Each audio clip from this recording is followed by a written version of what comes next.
Let me introduce you to one of the proud supporters of From the Hawkeye of the Storm, Iowa floor covering down in Bondurant. Now, for the last year and a half, you've heard me talk about this great company in the heart of central Iowa. They've got their tough core, click together, 4.5 millimeter waterproof vinyl flooring, great for you DIYers out there. But even if you're just a contractor or you need a different type of flooring, they've got you covered, whether it be tile showers, carpet.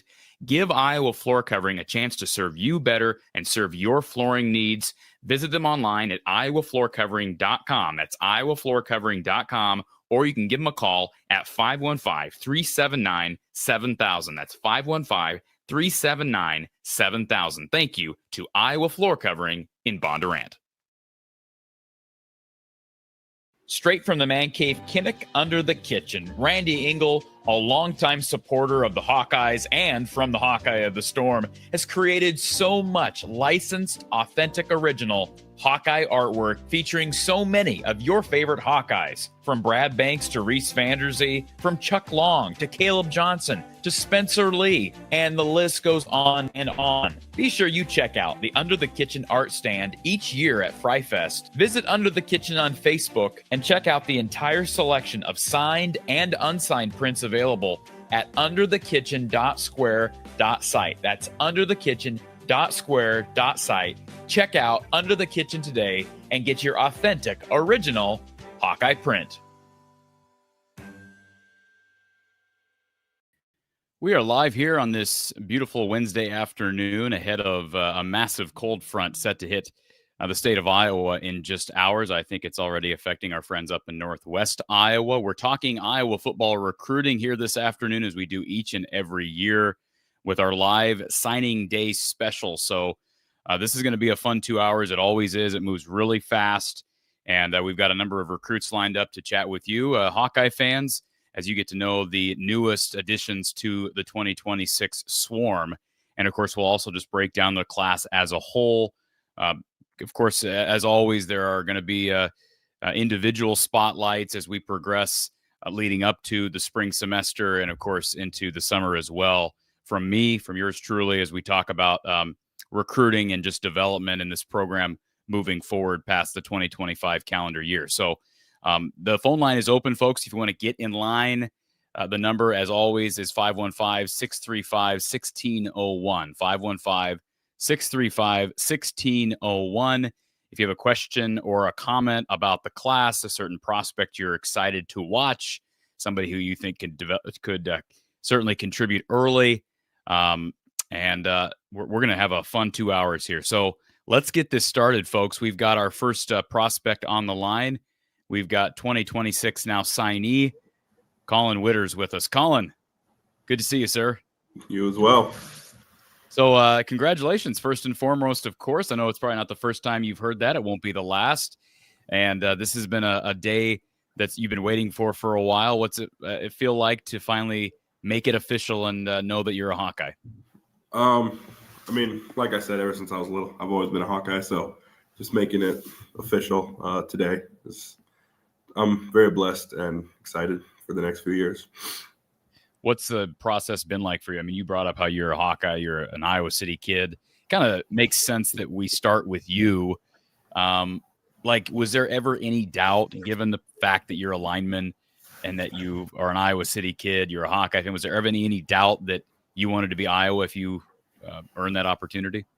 I think just with everyone with like recruiting process, I knew Iowa was always going to be like there for me, just with how heavy they recruited me, and they were like the first ones that started recruiting me. So I think I knew that I wanted to go there from like the jump, but I also got swayed other places just because like recruiting styles are different. Iowa, they're not going to like talk to you very much or bother you. They're more like, if you want to come here and be ready to kick some butt. So I really like that about them, but it was fun visiting other places, but I always knew, like in the back of my mind, I wanted to come here. So yeah, talk about the process as far as some other schools that you had interest from. I know Iowa State, Kansas State are officially listed. Were there other schools that made a late push for you as you got down to the wire? A few schools like reached out, but on like the day I committed, but it wasn't anywhere. I mean, they were big schools, but I also had Lindenwood. They offered me. I think probably in the middle of junior year football season. But yeah, I wasn't really interested after the day I knew I committed, and like I said, a few other schools reached out, but I made my decision already, so I didn't respond. For people that haven't watched you play or seen breakdown of your film or just like your positional future, Colin, where do you project at the next level? I'm assuming you project on the inside of the offensive line, but are you more of a guard or a center? Definitely a guard. Barnett wants me to play guard. Hudson Parliament, he'll probably play center if it were all five of us. And left, right, you think is there positional flexibility there as far as fit? Yeah, I think especially at guard, play whichever way.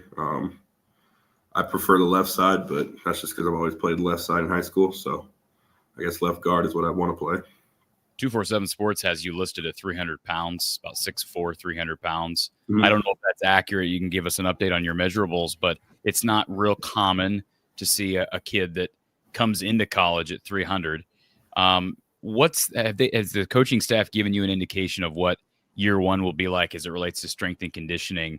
Are you going to have to lose some weight and then regain it back with muscle mass, or how does that happen? What type of a 300 are you sitting at right now? I'm a little bit heavier than 300, but I'm definitely going to have to lose weight. I think they want all of us at 285 coming in. So I've just been losing weight. I've lost 10, 15 pounds after football season. So we're dropping weight. And that's the hard part, I think, for now, just because I'm not graduating early and I'm throwing. So I think just staying disciplined with that and make sure I'm working out and still eating the right way. So you'll not be enrolling in the spring, but you'll be a part of the Swarm in the summer, correct? Yep. So, what has been what's the biggest you've been football playing weight?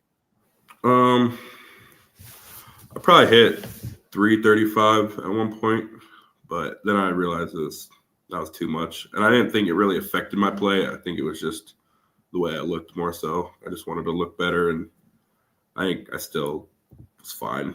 It didn't really affect my play style, I think. Give us an idea of what your play style is. I mean, not a lot of people that watch your average Hawkeye show or even follow the Hawks maybe understand the ins and outs of line play like a true offensive lineman or a coach does. So give us an idea in layman's terms what your style is like and how you fit into what Iowa does up front. Just moving the line of scrimmage. I think that embodies West High in our run game too. Just moving the line of scrimmage, controlling the pace of the game up front. And I think Iowa really tries to do that too. And they've been really good at it last season in the past with Barnett coming in. Especially that's when I really started to pay attention to the offensive line just because he was the guy recruiting me.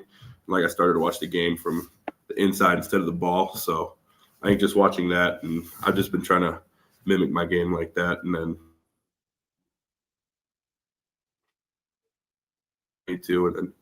climbing up to linebackers, especially as a guard, that's a lot of, with our offense, at least at West, it's a lot of climb, double team and climb to backers. So just being able to block in space, still being an athlete, even though we are big athletes, just getting out, physical, fast, tough. I think that's what I embody and what Iowa football embodies. Yeah, absolutely. Are there some strong parallels as far as the Iowa City West program and Iowa? I mean, I don't know that I've ever had a conversation specifically about development for a West athlete, and just I'm thinking regionality there.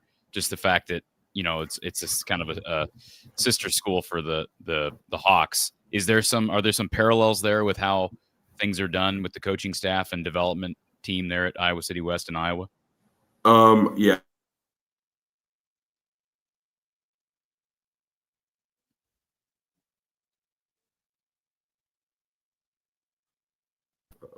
I've seen like few spring games and practices at the Hawks, and our coaches will still be there watching.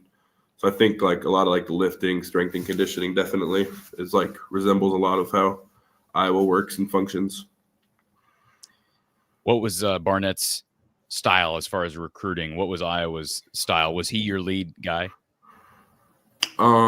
Yeah, he was the one that really wanted me. It was, I think, my sophomore year. I got invited to junior day, and I wasn't sure because sophomore year. I played defensive tackle and end, so I wasn't sure. So I went to defensive guys, and Barnett was like, "I want you in here as an offensive lineman." And we were leaving, and he gave me a hug, and he was like, "This is where I want you. This is where I see you playing as an offensive lineman, whether you like it or not."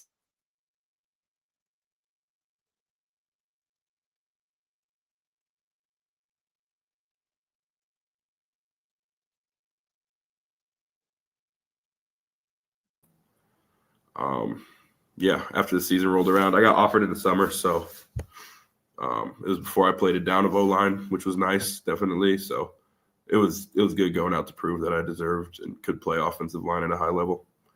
What was it about your film that they liked that they believed translated to a future on the offensive side of the ball?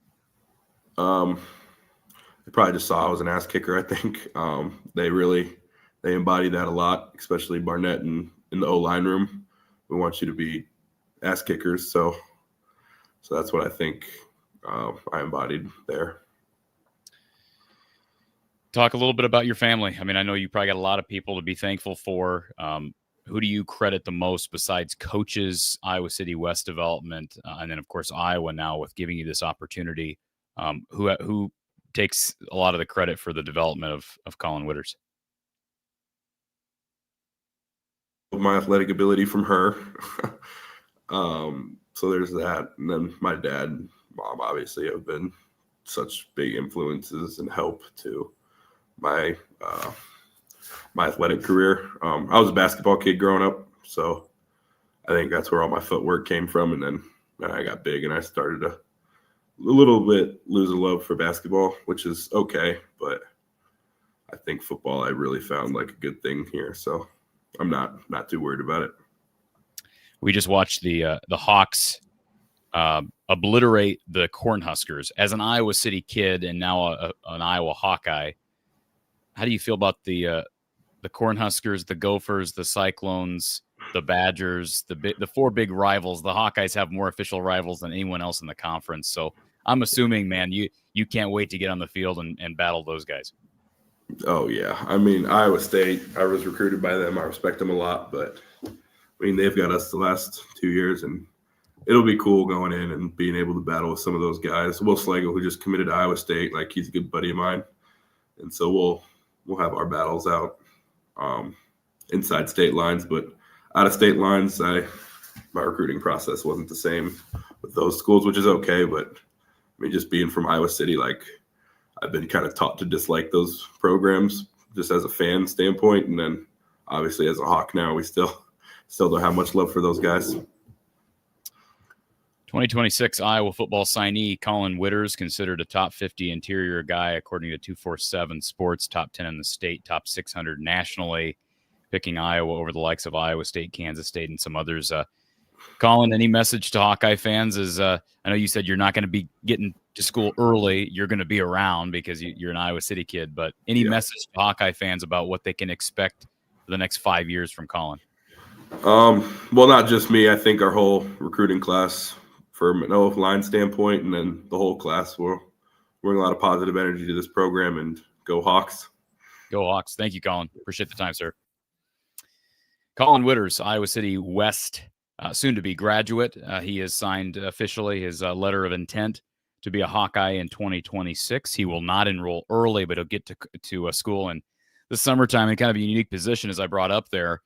It's sitting at 300-plus pounds. He didn't give us an exact measurement there, but 247's got him listed at 300. He says he's a little bigger than 300, but Iowa wants him down to 285. So that sounds like a pretty apparently average. And I don't know if that's just interior guys. They want all your interior guys to come in at the same weight, or just offensive linemen in general. But I kind of figured that would be the case. To get these guys shaped the way you want them shaped, and the weight will come naturally. Guys don't play at the same weight, of course, in college necessarily. So, again, Colin, we appreciate him being here. And congratulations to Colin and his family. Big day for the Witters bunch. All right. I'm looking here. We've got our next prospect here on hold. I'm looking just to make sure we don't have anybody in the chat that I missed. And I know it's going to be kind of moving quickly here over the next 2 hours, folks. So I see everybody in the chat. I'll try to run through your comments. Obviously, if you want your comment prioritized, please consider throwing up a super chat so that I can see your comment quickly. If you have a question for a prospect, same thing. Please do that so that we can make sure we get that question into our prospect. And I think Colin I hope it wasn't my internet. I think Colin was having a few issues with his internet here. But hopefully everybody got most of that and getting to know the newest local guy who's part of the 2026 swarm. All right, let's truck right along. We've got our next 2026 signee. We've got Marcelo Viti with us. Am I saying that right? Is it Marcelo Viti? Marcello. Now, Marcello Viti. Man, I've been saying it wrong this whole time, so thank you for correcting me. So give us an idea. First of all, welcome to the show, Marcello. Thank you for being here. Thank you. Give us a little idea what today's been like, and then I want to ask you about your family, your name, all that good stuff. But what's it like being official part of the 2026 recruiting class? It feels great. I've been waiting a while to sign that paper and officially be a Hawkeye. This whole time I've been committed. I've just been aching to get out there and play. So yeah, let me ask you about your family before we get to your play style and all that good stuff. Tell us a little bit about your family. I'm assuming there are roots to Latin. I'm trying to think. Marcello, is that Italian? Italian. Okay. So my father is Italian. My mother is African American. They met at Wake Forest. My dad played football at Wake Forest. My mother played soccer at Wake Forest. We have a very athletic family. I'm the middle child. I have an older brother who was at the Naval Academy, and then he transferred to Hope College. And right now he's in the transfer portal trying to bounce back to D1. My older sister plays lacrosse at Howard. She's a captain there. Then there's me, and then I have a little brother who I played football with this year. Was a safety along with me, and he's starting to get college looks right now too.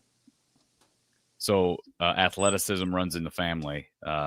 Is there somebody way back when that you credit that to? Like, who is the athlete upon athletes all time? There's a lot, but definitely on my mom's side, there was somebody called Hawkeye Thomas, phenomenal track athlete. Don't know much about him, but I hear all the stories. Hawkeye Thomas? Yep. That was his real first name? I think so. No. It was his nickname. It was his nickname. So did he attend Iowa? I don't think so. Wow. I think it was because he could jump so far. Wow. That's amazing. If only he were around to know that you're a Hawkeye. That'll be a story to tell. So, Marcello, you grew up, I believe you grew up in the Dearborn, Michigan area. Well, I was originally born in Florida. I moved around because of my dad's job for a little bit. Then I moved here in about fourth grade. Fourth grade, I came here to Michigan because of my dad's job, and I've been living here since. What do you like about growing up in that area of the country, and is there something that you've really benefited from as it relates to Divine Child, right? The development there that gets you ready for college life?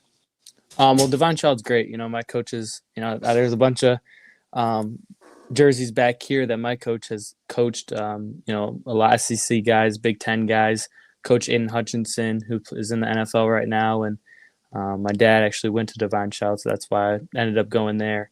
And I wanted to, get away from public school because he's the superintendent of public schools, and I just wanted to be myself and write my own path. And that's kind of what I did. And, I've learned a lot being here at Divine Child, and it's also a Catholic school and allowed me to grow in my faith. Has that been hard to, I know you said you chose private school for a reason, but having your dad as a superintendent, that has to just feel like you're kind of in the limelight in a sense, even though you're playing for a private school. Did you feel pressure growing up, and does that help you as you're it's going to be a different type of pressure, but as you translate to the next level? I feel like I've always felt pressure since I've been growing up. Pressure from other people, pressure from my family. We're an athletic family, so you're expected to do great things. And I think that's just part of it. I'm kind of used to it. Okay, let's talk a little bit about your style of play, and then we'll get to your recruiting process. So you're a DB. I believe you're projected as a safety. Have you played safety most of your high school career, or what's the I guess the journey been like on the field? So my freshman year, I played a little bit of linebacker actually. And then sophomore year, I always thought I was a DB, but my freshman year I played on varsity. Spots were taken. I was just trying to get on the field, so whatever I needed to do to get on the field, I did. And then I switched to safety my sophomore year, first time ever playing. I felt really comfortable back there, and I'm really good at filling lanes, tackling, but also my speed helps me cover the field, left to right, side to side and everything. And my man-to-man skills have, really, really been a big part of my game. And that's kind of how. But I've started off as a running back. Honestly, running back was really my thing. And then I just kept growing as a DB through training with Damon Webb, who went to Ohio State, played in the NFL for a little bit, and he kind of took me under his wing and trained me.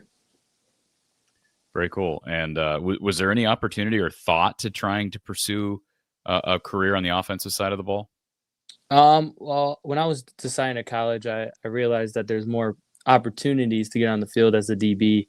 There's 5 positions sometimes as a DB. There's only one running back position. And, if I wanted to play in the NFL, which is my main goal, I'd have to play on defense. And, I think, my mentality, I like to tackle. I like to lock guys down, be a difference in a game. And I think defense is my passion.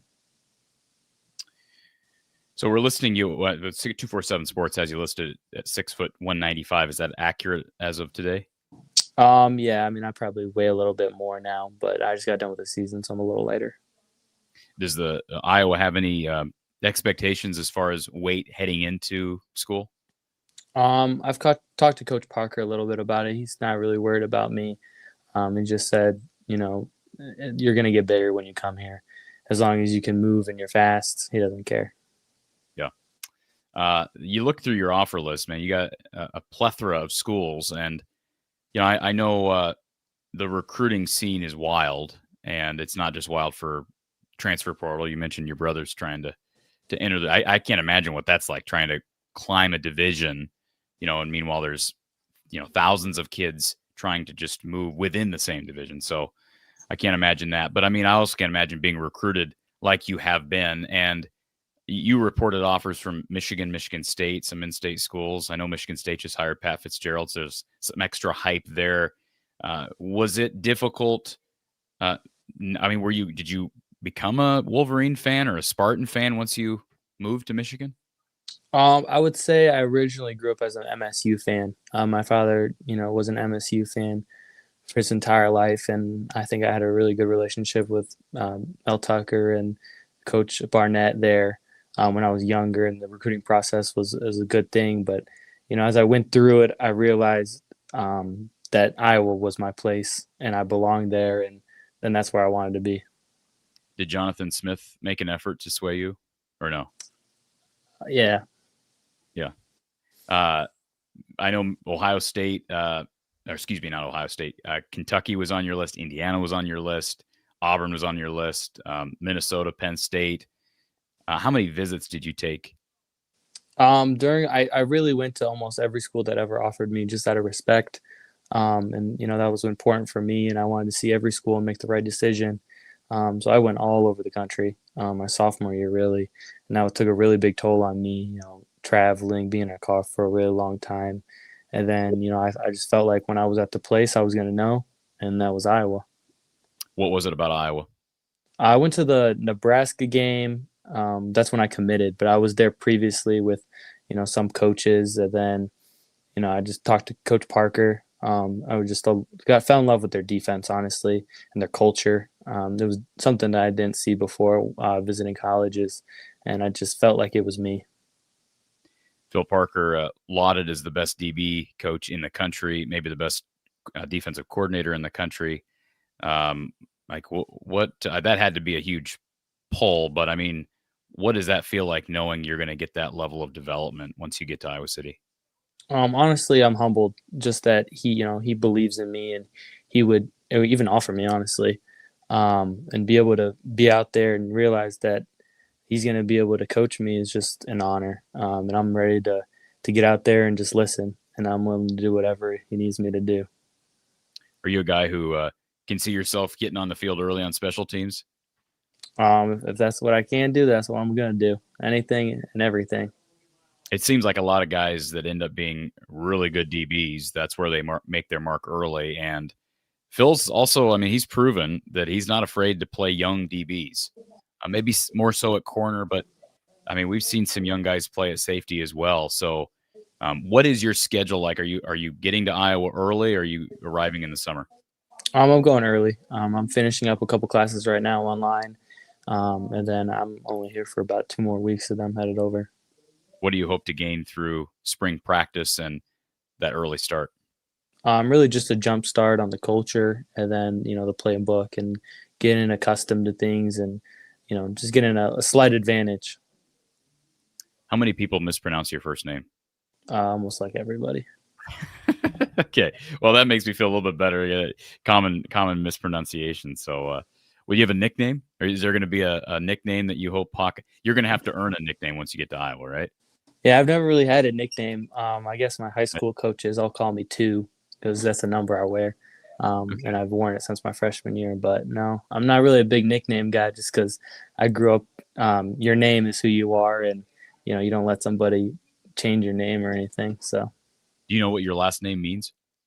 Vidi? No, I know my first name Marcello means hammer. Okay, I mean, well, there's a. I was gonna say, isn't that a pretty natural? Hammer is your first name, and you say you don't have a nickname. Wouldn't that be a pretty natural nickname for a DB and a safety coming down the field and laying a hit? I guess. So we'll have to see if that one sticks. And your last name is pronounced Vidi? Yep. Okay. Marcello Vidi from Dearborn, Michigan, considered a 4-star prospect, and turning down a bunch of high major schools, including the likes of some SEC and Big Ten foe. Considered a top 10 prospect in the state of Michigan. And Marcello, congratulations on signing today. This will be a day you never forget. Don't lose sight of the moment. Enjoy every moment that you have leading up to spring. I'm sure you're anticipating getting onto campus, but enjoy the journey, and we look forward to chatting with you once you get into a Hawkeye uniform. Absolutely. Thank you so much. Thank you, sir. Marcello Vidi from Dearborn, Michigan, and Divine Child School, and he is officially signed to the 26th class, and I figured I'd butcher his first name, but interesting, the Italian roots. So I was kind of going back and forth, Latin, Italian, but Italian heritage there. So Marcello will be a welcome addition to what Iowa does. And I mean, I've looked at his tape. At 6 foot 195, again, it doesn't sound like Phil's real concerned about his weight that he comes into school at. They're going to have time to work on that. But, I look at a guy like that maybe as a potential cash. I mean, I've said that about a number of guys, and sometimes it works out, sometimes it doesn't. A guy like maybe Sebastian Castro would be the closest comp as you watch Vidi's film. Maybe the closest comp would be like a Castro. Maybe he's a slightly better athlete than Castro. I think that's where Castro lost some degree of draftability last year, was what the measurables said. I don't think if I look back at the mock draft, or excuse me, at the combine numbers, I don't think he tested great at the combine. So his overall athleticism scores, or lack thereof, hurt him. So perhaps Vidi's a better athlete as a whole, but maybe that's the closest comparison would be someone like a Castro. And of course, Castro ended up playing cash. So we appreciate Marcello for being with us. And we are joined now by current Iowa football signee, Owen Linder. Hey, Owen, how are you? I'm good. How are you, sir? I'm excellent. You've got to be. After a day like today, I'm sure it feels good to have the weight off your shoulders, so to speak. You're officially a Hawkeye, and I know it's been a long time coming, but what's it like to finally feel like you've wrapped up the recruiting process officially? It feels fantastic. It's just another weight off the shoulder. Like, committing was kind of the same thing. It's like you just get a weight off your shoulder. You just get to be like a kid again, like Coach Barnett says, and I think it's kind of the same thing. So it's exciting. So I was just talking to Colin Witters here 20 minutes ago or so, and I guess my first question for you is, you're listed online at 6'5", 280. Mm-hmm. You look like you're pretty slim, which is not a bad thing. Are you a true 280 right now? I'm actually like 290 right about now, and 6'6". Okay. So I've grown a little and gotten a little bigger. So I'm guessing the staff probably likes where you're at weight-wise heading into college. Oh, for sure. Yeah, they didn't want me to put on some heavy weight just before college because they can do it obviously better than I can. So, yeah. And we'll get this out of the way first. Are you enrolling early? Yes, I am. I'll be there January. So very cool. So talk a little bit about your upbringing, Owen. What's high school life been like? And I guess who have been the biggest influencers in your development? Yeah, I think it's just been a great experience in high school. I moved here in 6th grade, actually, up to Minnesota. So we were like picking high schools and everything. And we ended up at Chanhassen, and I think it was a perfect spot. I think this culture here with the football program as much is just awesome. Like, it's another just big brotherhood. And I think going through that, like, my biggest inspiration has probably been my head coach at high school, Colin. He's just a absolutely fantastic human being. He shaped me into a person like who I am today and helped me with a lot of things. He has my back all the time with anything going on. He's like kind of like a father figure. And then obviously I'd say my parents for sure. They've been there with me the entire time growing up and everything. So those two for sure. Have you been in Minnesota? You said you settled in Chanhassen. I guess I missed the first part of that. What was your I journey? moved here in 6th grade from Kansas. So I moved here and we picked high schools. So what part of Kansas? Oh, Lathrop, Kansas. Upper like top right of it, I think. Yeah, I consider that Kansas City. Maybe that makes me an enemy to the state. But so what took you to Minnesota? Dad's job. So yeah. You like the cold weather? I'm not a fan entirely, but it's all right. I'm all right with it. Not the best, but I hate it. I've been in the state my whole life, but I'm still here. So once you start in the Midwest, people tend to stay in the Midwest. So for sure. You're playing the right position for a guy who grew up in the Midwest. It seems like there's a lot of guys from Wisconsin, from Minnesota, from Iowa, from Kansas that end up being great offensive linemen. So talk about where Iowa sees you fitting into the fray. I'm assuming they see you as a tackle. And I guess to add to that, and I'll let you kind of sound off on that, Iowa's losing some pieces this year. And I know it's maybe offensive line's not a position that's traditionally really easy to play as a young freshman. But boy, Jennings Dunker has logged a lot of starts. Logan Jones has logged a lot of starts. They lost a guy in Mason Richmond a year ago who had logged a lot of starts. Same with Connor Colby. Bo Stevens played a ton. So there's a lot of attrition in George Barnett's room these last 2 seasons. That's got to feel like opportunity for you to compete, especially since you're enrolling early. Mm-hmm. For sure. Yeah, I think with those older groups, I think the cool thing that they have always talked about every time we go down is they kind of just try their best to lead for future classes. And I think those like Trevor Laux, maybe Cade Peeper will be there next year. We'll see with the draft and everything. But those kind of older leaders passing it down to these like younger redshirt sophomores, redshirt juniors, I think it's cool that they're going to eventually pass it down to us and lead us in the right direction. And yeah, I think they're going to be great leaders for me, but they're also, so to speak, the competition in a way. So I think it's opening up opportunities for sure. But I think the coolest part is just getting around those guys and having them lead me and these other 4 with me. So I think that's the cool part. And the Midwest just producing linemen year in and year out is just awesome to see. I think it's incredible. And I think Iowa loves bringing them in. So it's just going to be a bunch of me's hanging around together. So it's pretty awesome in that aspect of it, I think. What do you like about George Barnett so far? He's just a straightforward dude. Like, he's not going to BS you. He's not going to lie to you. He's going to tell you the truth flat out. And that's, I think, what we all liked about him and why we chose here. And he also just really cares about you. Like, after our official visit in the morning, he was just asking, like, making sure we saw everything, making all this stuff. Like, he really just truly cares about his players, and he just builds that room into a culture. And I don't think it would be like it is how it is without him. So I think he's just a phenomenal person. You had a couple opportunities to go back to Kansas, play college football, right? You had the Jayhawks in on you. You had Chris Kleiman, who it sounds like is retiring. Did that surprise you when you heard that Kleiman is stepping down? That did a little bit, because he when I was there, told me like No, I'm not going anywhere. He just got there or whatever a couple years ago, but that just proves how college football can be. So, Yeah, that does. That's a great point. Iowa State is probably going to be pursued by Penn State here in the coming days, I think. Yeah. Not to say that they'll get them, but talk about how hard is that during the recruiting process? When you had some major schools out there, Arkansas has had some coaching changes.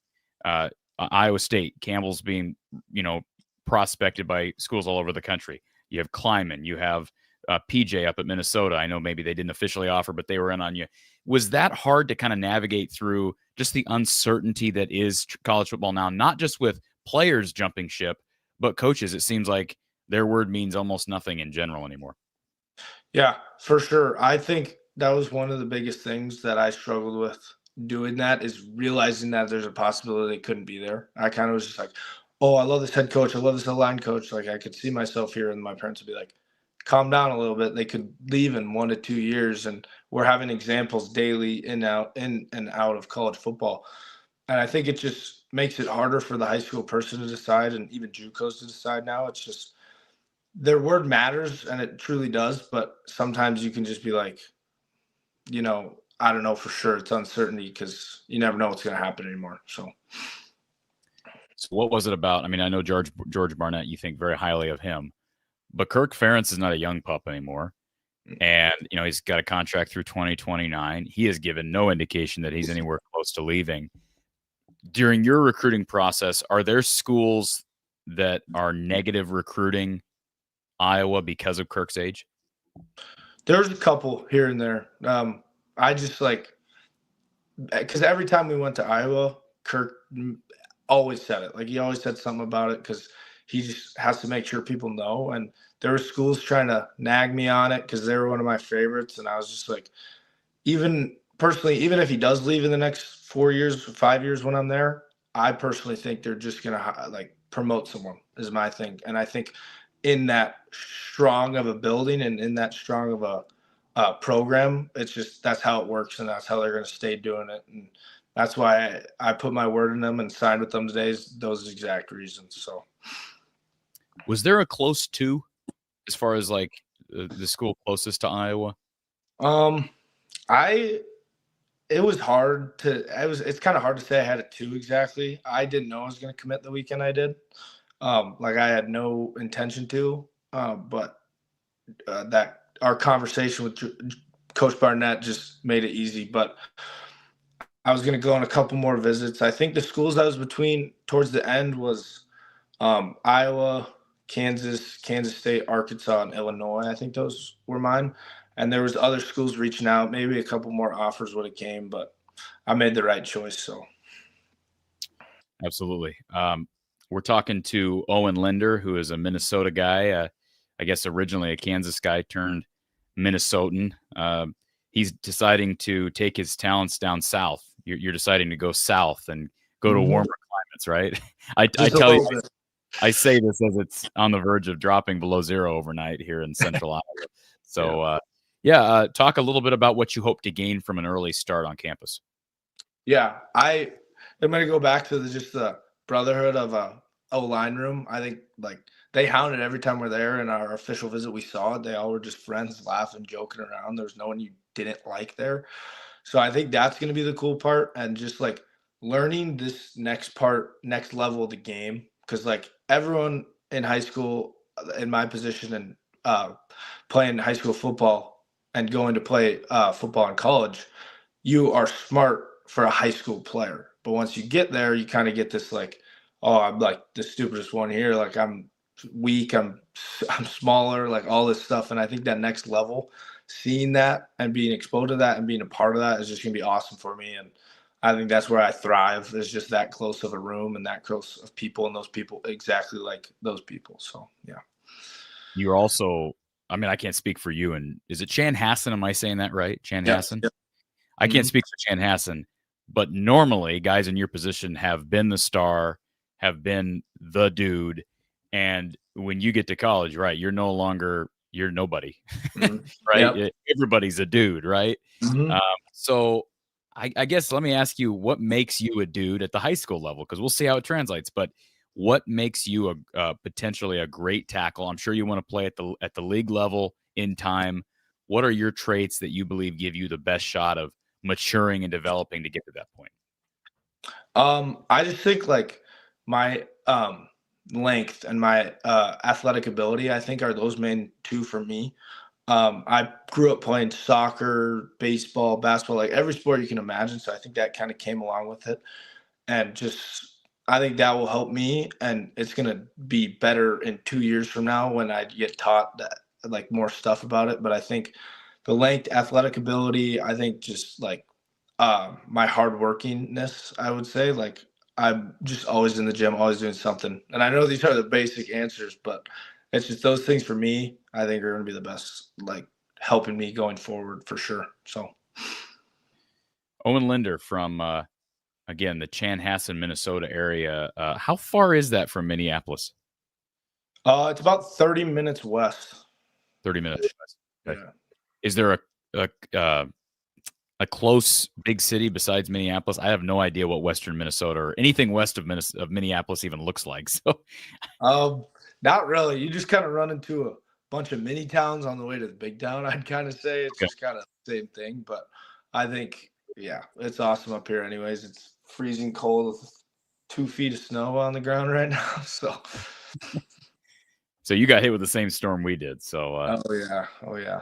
Well, we appreciate your time, Owen. Safe travels as you get to. I mentioned to our last guy, like, enjoy the next few months because you can't ever go back, and but enjoy the next few months. Enjoy your early start as a Hawkeye, and we'll look forward to chatting with you. We get to talk to everybody in August at Media Day. As a true freshman, you'll get that opportunity to talk with the media again. So thank you, Owen, for your time, and congratulations on a great day. Yep, appreciate it. Thank you. Thank you, sir. Owen Linder, Chanhassen, Minnesota native, signed officially to that 2026 class. And he, as I mentioned, it's harder to play up. We hear this all the time, right? It's not necessarily an easy position to play as a freshman, although we have seen freshman tackles. I mean, I think of James Daniels a few years back. I think Connor Colby played a little as a freshman. So it is possible when opportunity knocks, if you come in physically ready to go. And I tell you, Iowa, from a physical standpoint, it looks like they've got guys that at least give themselves a chance physically to be ready to go up front. I mean, Colin Witters is sitting at, like, I don't know, he didn't say how heavy he is right now. And maybe that's not saying that that's college game ready shape, but he's 300 plus right now. He's sitting at 6'5". And then Owen apparently is at 6'6", 290. Physically, again, it'll be interesting to see if some of these young guys can beat down the door of some rotation, even if it's on special teams, on kick coverage, etc. So field goal blocking, that kind of thing. So field goal protection, I should say. So we appreciate Owen taking the time. He has officially signed his national letter of intent. Speaking of the offensive line, we're continuing with our next prospect here in our Iowa Football Live Signing Day special. Again, I've mentioned it earlier, but if you have a question specific to an athlete, please drop a super chat. I'll try to get it up there even if you don't, but easy way to make sure we get your comment on the screen, drop a super chat. David, appreciate that super sticker. And again, the phone line is open. We're not going to have necessarily a back and forth with athletes with our callers, but we'll put you on hold and we'll try to get to your call in between our conversations with these great athletes. So trucking along here, we've got our next player added to the swarm, and that's Gene Reardon from the Hinsdale, Illinois area. Gene, welcome. Thank you for having me. It's a pleasure to be here. Absolutely. Thank you for being here. It's been, I'm sure, a whirlwind, a fun day, a relief, right, to officially be a part of Iowa football. What's it feel like to officially be able to wrap everything up and say, okay, the recruiting process is behind. Now I can focus on transition. Yeah, like you said, I think it's kind of a relief, and there's a lot of work's been put forward towards this, a lot of thought from me, my parents, my family, and I think it's an awesome feeling that I could now call myself a Hawkeye for sure. And spent a lot of time thinking about my decision. I was the last of the offensive linemen to commit, but I think I made the 100% correct decision to come play for Iowa. What took you? I want to evaluate all my options, and I didn't want to commit to a school and then feel any sense of like, do I didn't want to have any doubt in myself, and so in my decision. So I want to be 100% sure. And I took some time away with my family. And on vacation, we figured out that I want to be a Hawkeye. I want to go play for Coach Barnett and Coach Ferentz. 247 Sports has you as a top 10 kid in Illinois, which is particularly impressive given the level of recruiting in the greater Chicago area. And you just look at your opportunities. You had places to go in the SEC. You had phenomenal destinations to choose from in the Big Ten. You could have went out east. You could have went south. What was it about Iowa ultimately that sold you on playing offensive line for Barnett, Kirk, and the staff? I think the first thing that comes to mind is definitely Coach Barnett and Coach Ferentz, and the level of respect I have for them is immense. I just think that they are the correct people to lead me, and the development that they have with Coach in the weight room, and the different things I need as an athlete. Those are two factors that I thought were the front runners for my decision. And I also think of Iowa as a great place. There's a couple people in my community who went to Iowa, and you've ever asked anybody about attending the school, not even just as a football player, but as a student, nobody says anything bad about the University of Iowa. They all love their experience.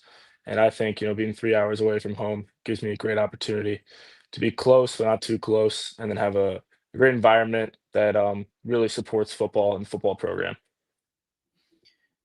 Give me an idea of family. The Reardon family is a name that Hawkeye fans are familiar with. Give us an idea for. I'm assuming people always draw that parallel when they hear your last name, and especially now that you're committed to Iowa. Yeah, so my dad, he played at Western Michigan, and then my little brother, he's a 27, emphasis on little, um, but he's a 27 DN that's getting looked at by Iowa. He has an offer currently, and I've got a little sister and a loving mother as well. And we're really into football, and we pride ourselves on being both great athletes and great people off the field as well. Your little brother's an edge guy, that's what I read. Yeah, he's sitting at about like 6'4.5", 6'5", about 240 right now. So we'll see. Right now in our high school season, we used him as kind of a 3 tech, 4 tech, and but he's a great athlete and can play really anywhere on the front seven for the defense. Okay, give us an idea, Gene, on the recruiting process. How many schools did you officially visit, or unofficially visit? I visited a couple schools, just 10 plus, and but I really, in the end, I was certain I was down to about 3 schools, and I was really eyeing up. Before I committed to Iowa, I took 12 visits, and that was a lot of weeks in a year spent at the University of Iowa, and I was really proud to make that decision. But I took my visits, and I want to make sure that I had evaluated all my options. And in the end, I'm very happy. Yeah, and part of the reason I brought up the Reardon name, am I saying it right? Is it Reardon? Reardon. Right? Yep. Reardon. The reason Thank I bring it up is because, as you probably know, Liam Reardon played for Iowa here a number of years ago as a long snapper, spelled differently, right? Yeah. The Mhm. Reardon I think it name was. it's It's got a bunch of REAR. different Yeah. pronunciations and such. So no relation there. I just wanted No to throw. relation. Yeah. But yeah, your younger brother. I wanted to ask you about Tommy, right? Is your Mhm. younger brother who's Yes, sir. developing? What's his recruiting process like currently? I know he's still got a long ways in front of him. Yeah, so he's got a little bit, but he has a good point of view because he's gone through some of this recruiting process with me, and he knows what it's like, and he's kind of peeled back the curtain on some programs to see what they're like and their fundamentals and what they're based off of, and I think that gives Iowa a leg up just because I've spent so much time at the university with him, and we know so much about the different members of the program, the coaches, the leadership, and all the qualities that we love about the University of Iowa. But, he's gonna take his time, and he's gonna make his own decision, and it's up to him to wanna decide where he wants to go to college. I think that that's really important. So Have you guys talked about wanting to play together? Has that been a Oh, yeah. discussion? Well, We, we've always wanted to play together, but, he's gotta like I said, he's gotta make his decision. He's gotta do what he thinks is best, but playing together would be I would be very proud of that. your shirt is gonna tick a lot of people off, Gene. And I say that only because I hear from Am I Hawkeye buttoned a fans. little bit? No, no, it's Oh. not that. No, I was going to say, I hear from Hawkeye fans all the time, where can I get the Iowa script? That is Oh. like the slickest look. So keep sporting the Iowa script. This is my favorite college shirt, Shields, Iowa City. So Absolutely. All right. There. Shout out to Shields for the script design. So, Gene, what's your style of play on the football field? We've talked to several guys who are going to play up front on the offensive line. To me, it looks like a really solid class for Barnett, and certainly Kirk is an O-line guy. But what makes you unique, and why did you have so many opportunities? What did schools see in you, including Iowa, that makes them think you could be a really good one at this level? I think my ability to get out in space and, to kind of pick up the athleticism and use that as an advantage, especially we ran a very pass and spread heavy offense and a lot of counter. So I was able to showcase me getting up to the second level and me getting out in space to block. And I think that's something that I have a keen advantage to. And, we passed the ball a lot in my high school. So I think that I have experience with pass pro and my athleticism shows through that. And also, just getting down on the offensive line and dominating some guys. I think really, but my main spotlight would be with my athleticism showing it in the open field. And I alluded to the class as a whole. We've already spoken with Owen Linder. We talked to Colin Witters. I mean, the group as a whole. I mean, from yourself to Carson Nielsen. We haven't talked to Hudson Parliament. Just what can you say about the guys you're coming in with? Have you been able to build a bond with these guys? Because man, you're going to have to build that bond once you get to Iowa. Yeah, we've had a lot of opportunity to get to know each other, and it's been great. I've made some really good friends already, and hopefully that will keep progressing as we get older. And, four of us are enrolling early, and then Colin's still in Iowa City, so we'll get to know each other pretty soon, like even better. But I've had a great time getting to know these guys, and I consider them my boys. I love spending time with them, and it's always great to see them at game day visits or the official visit we had a blast at. And I'm really looking forward to the next couple of years with these guys. What was the game day visit like for you? I mean, what was it like being able to experience Kinnick? Oh, it's awesome. I went 4 times this season, and it's really not that far of a drive, so I'm always happy to go spend a Saturday at Kinnick. And I think it's a great experience, feeling the energy that Iowa fans bring to the table, and like just the environment of Kinnick overall, and how much fun it is to watch a game there. And I can't wait to play there in a game. And overall, I'm really looking forward to that. There's a lot of energy, like I said, and you can tell the dedication that fans have. It's a tough place to play. Absolutely. Was there a part of the process that was like, hey, it's going to be really nice having my family within driving distance? Because you could have gone places where, hey, I mean, you're not going to be driving every Saturday. So was that a factor as well, being able to keep family close by? I think it was a factor, but it wasn't, if I was thinking about a school that was far away, it wasn't as much of a deterrent, but I think it's great convenience, have my family so close. Me being the oldest child, me leaving, it's going to have an impact on them, my mom at least. And having them so close, it's great. They'll be able to come out to every game. And I'm going to obviously be visiting back. And I think it's awesome that they have the ability to come out so much.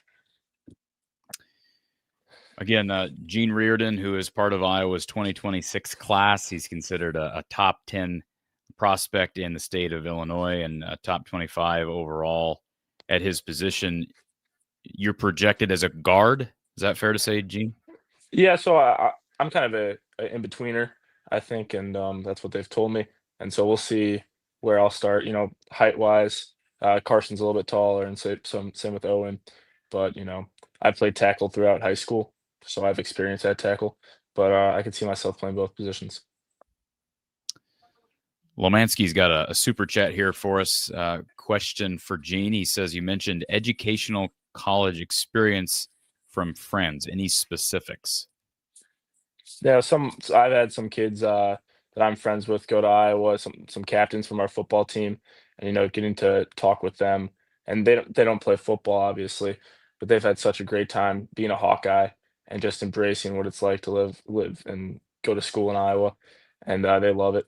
And they say that as a student athlete and as a student overall, you're going to have a great experience, and it's going to be a great way to grow as not only as an athlete but as a young man. So it's good to know that I have people that have kind of already taken a step forward in at least the student aspect. I asked one of our earlier prospects. This will be my last question. We'll let you slide. I know it's a busy day for you, but I asked him, how much negative recruiting is there as it relates to other schools bringing up Kirk's age? Because that has to happen, right? When you take these other visits, Mhm. how often does that get brought up? I didn't think too much, because I think a lot of other coaches in college football respect Coach Ferentz, and they know that he's able to lead the ship at his age still, and I obviously have having them 8 wins for the last 10 seasons or more, and but I wouldn't say it's brought up too much. It's kind of foreshadowed a little bit, but otherwise, in my recruiting process, I didn't think much of it. Getting to meet with him, he's obviously not slowing down in any aspect. So it's it was brought up a little bit, but I didn't think too much of it. What you have a move date set? I think I'll be moving in the January 12th because I graduate in December. Where the way my school works, our semester ends in December. So hopefully I'll be moving in the 12th, maybe sometime between the 12th and the 20th for sure. Hinsdale, Illinois native Gene Reardon, listed at 6'4", 275, officially signed as of today with the early signing period opening up. Gene, we appreciate you being here, sir. And thank you very much for having me. Absolutely. We'll look forward to chatting with you again once you're officially in a Hawkeye uniform next summer. Yes, sir. Thank you. I appreciate it. Thanks, Gene Reardon from Illinois, part of a really solid group of offensive linemen. And, there was some heat on George Barnett there for a few years. I don't hear much now. I mean, say what you want about Barnett and those early struggles. Every return that I've heard on him has been positive from players. I've brought that up in the past. Every interaction I've had with George Barnett has been unbelievably positive.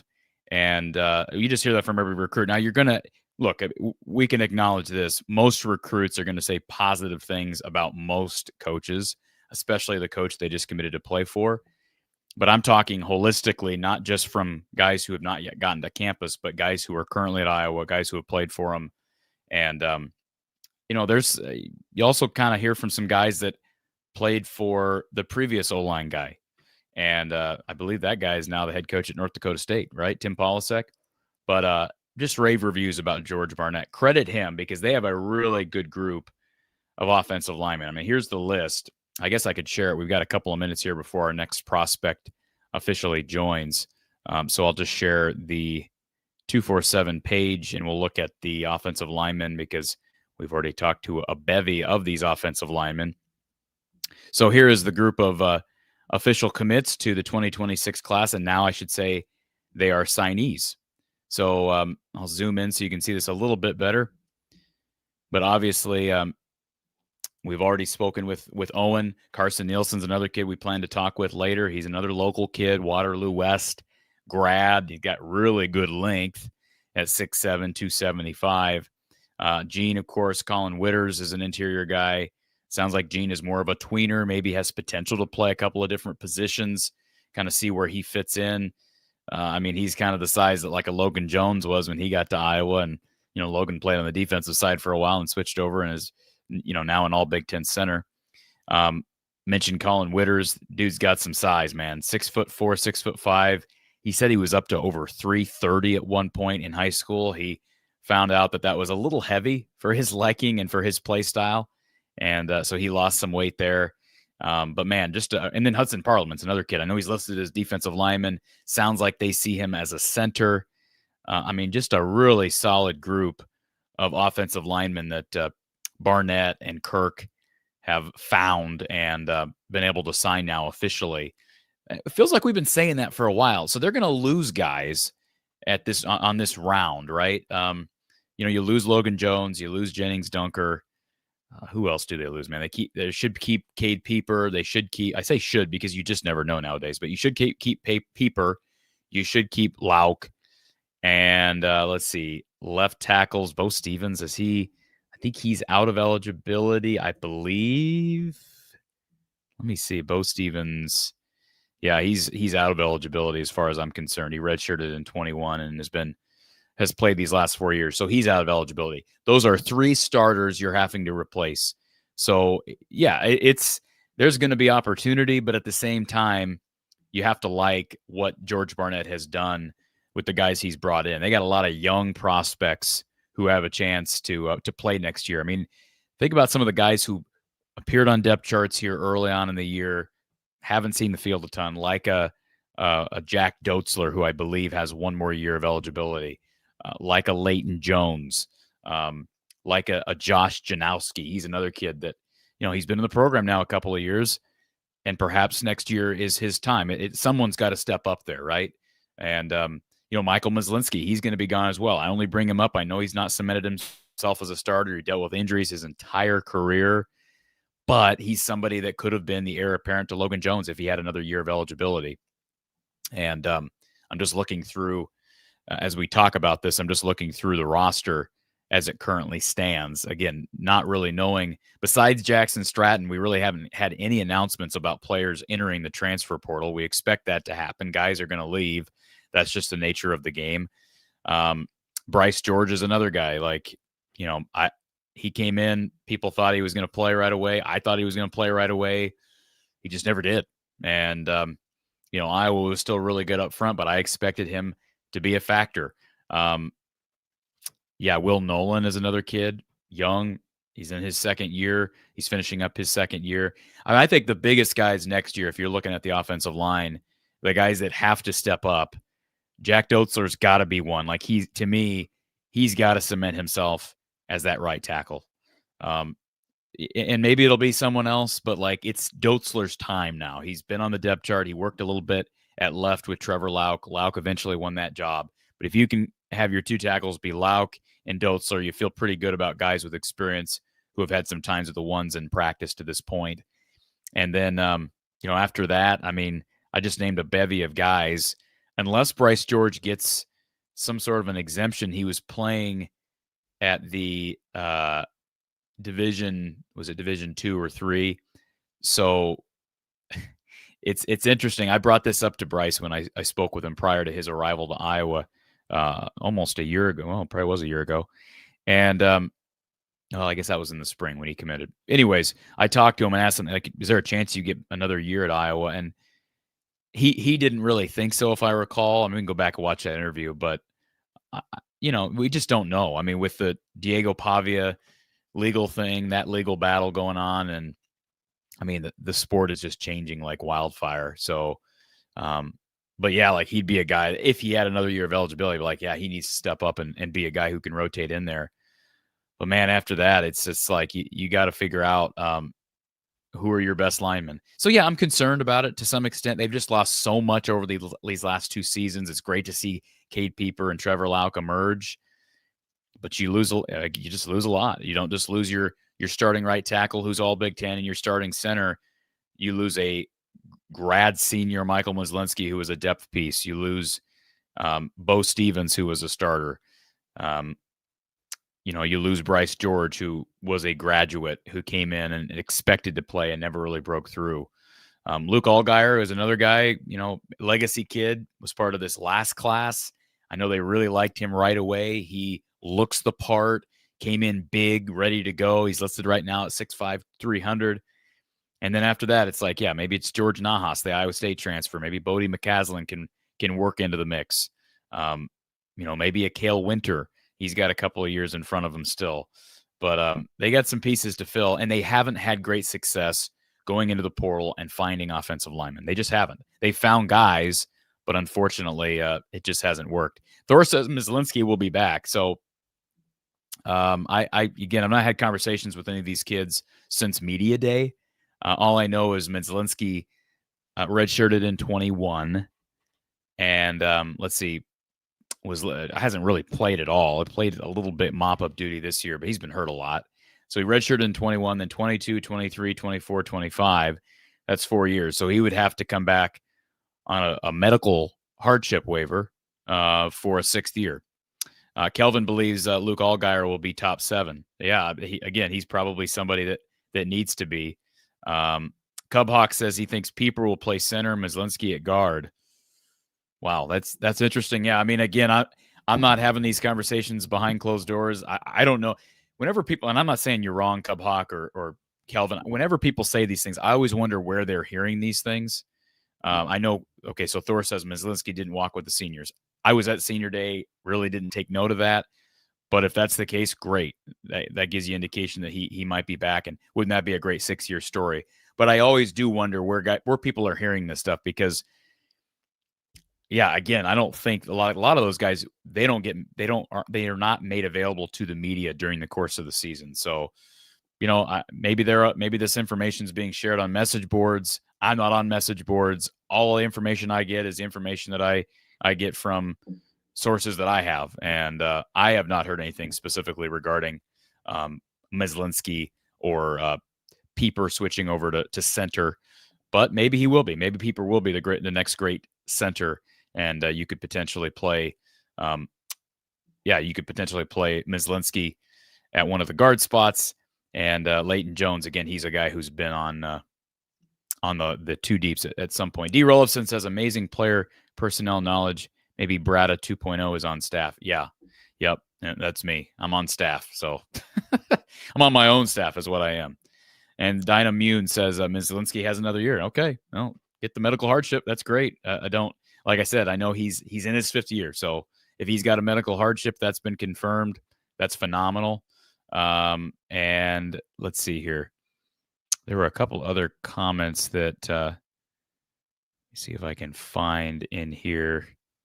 Maybe I'm not seeing the comment that I wanted to address, but for all of our premium members who are here, thank you for being here. Hawkeye Howard, Amanda's here, David Morris is here, premium member Lomansky. If I miss you, I promise it's not intentional. I'm trying to scroll out here and just give everybody a shout out. Barbara, thank you for being a premium member. Am I missing anybody else? The phone line is open, folks. We have a few minutes before our next recruit joins us, which hopefully is going to be here in the next 10 to 15 minutes.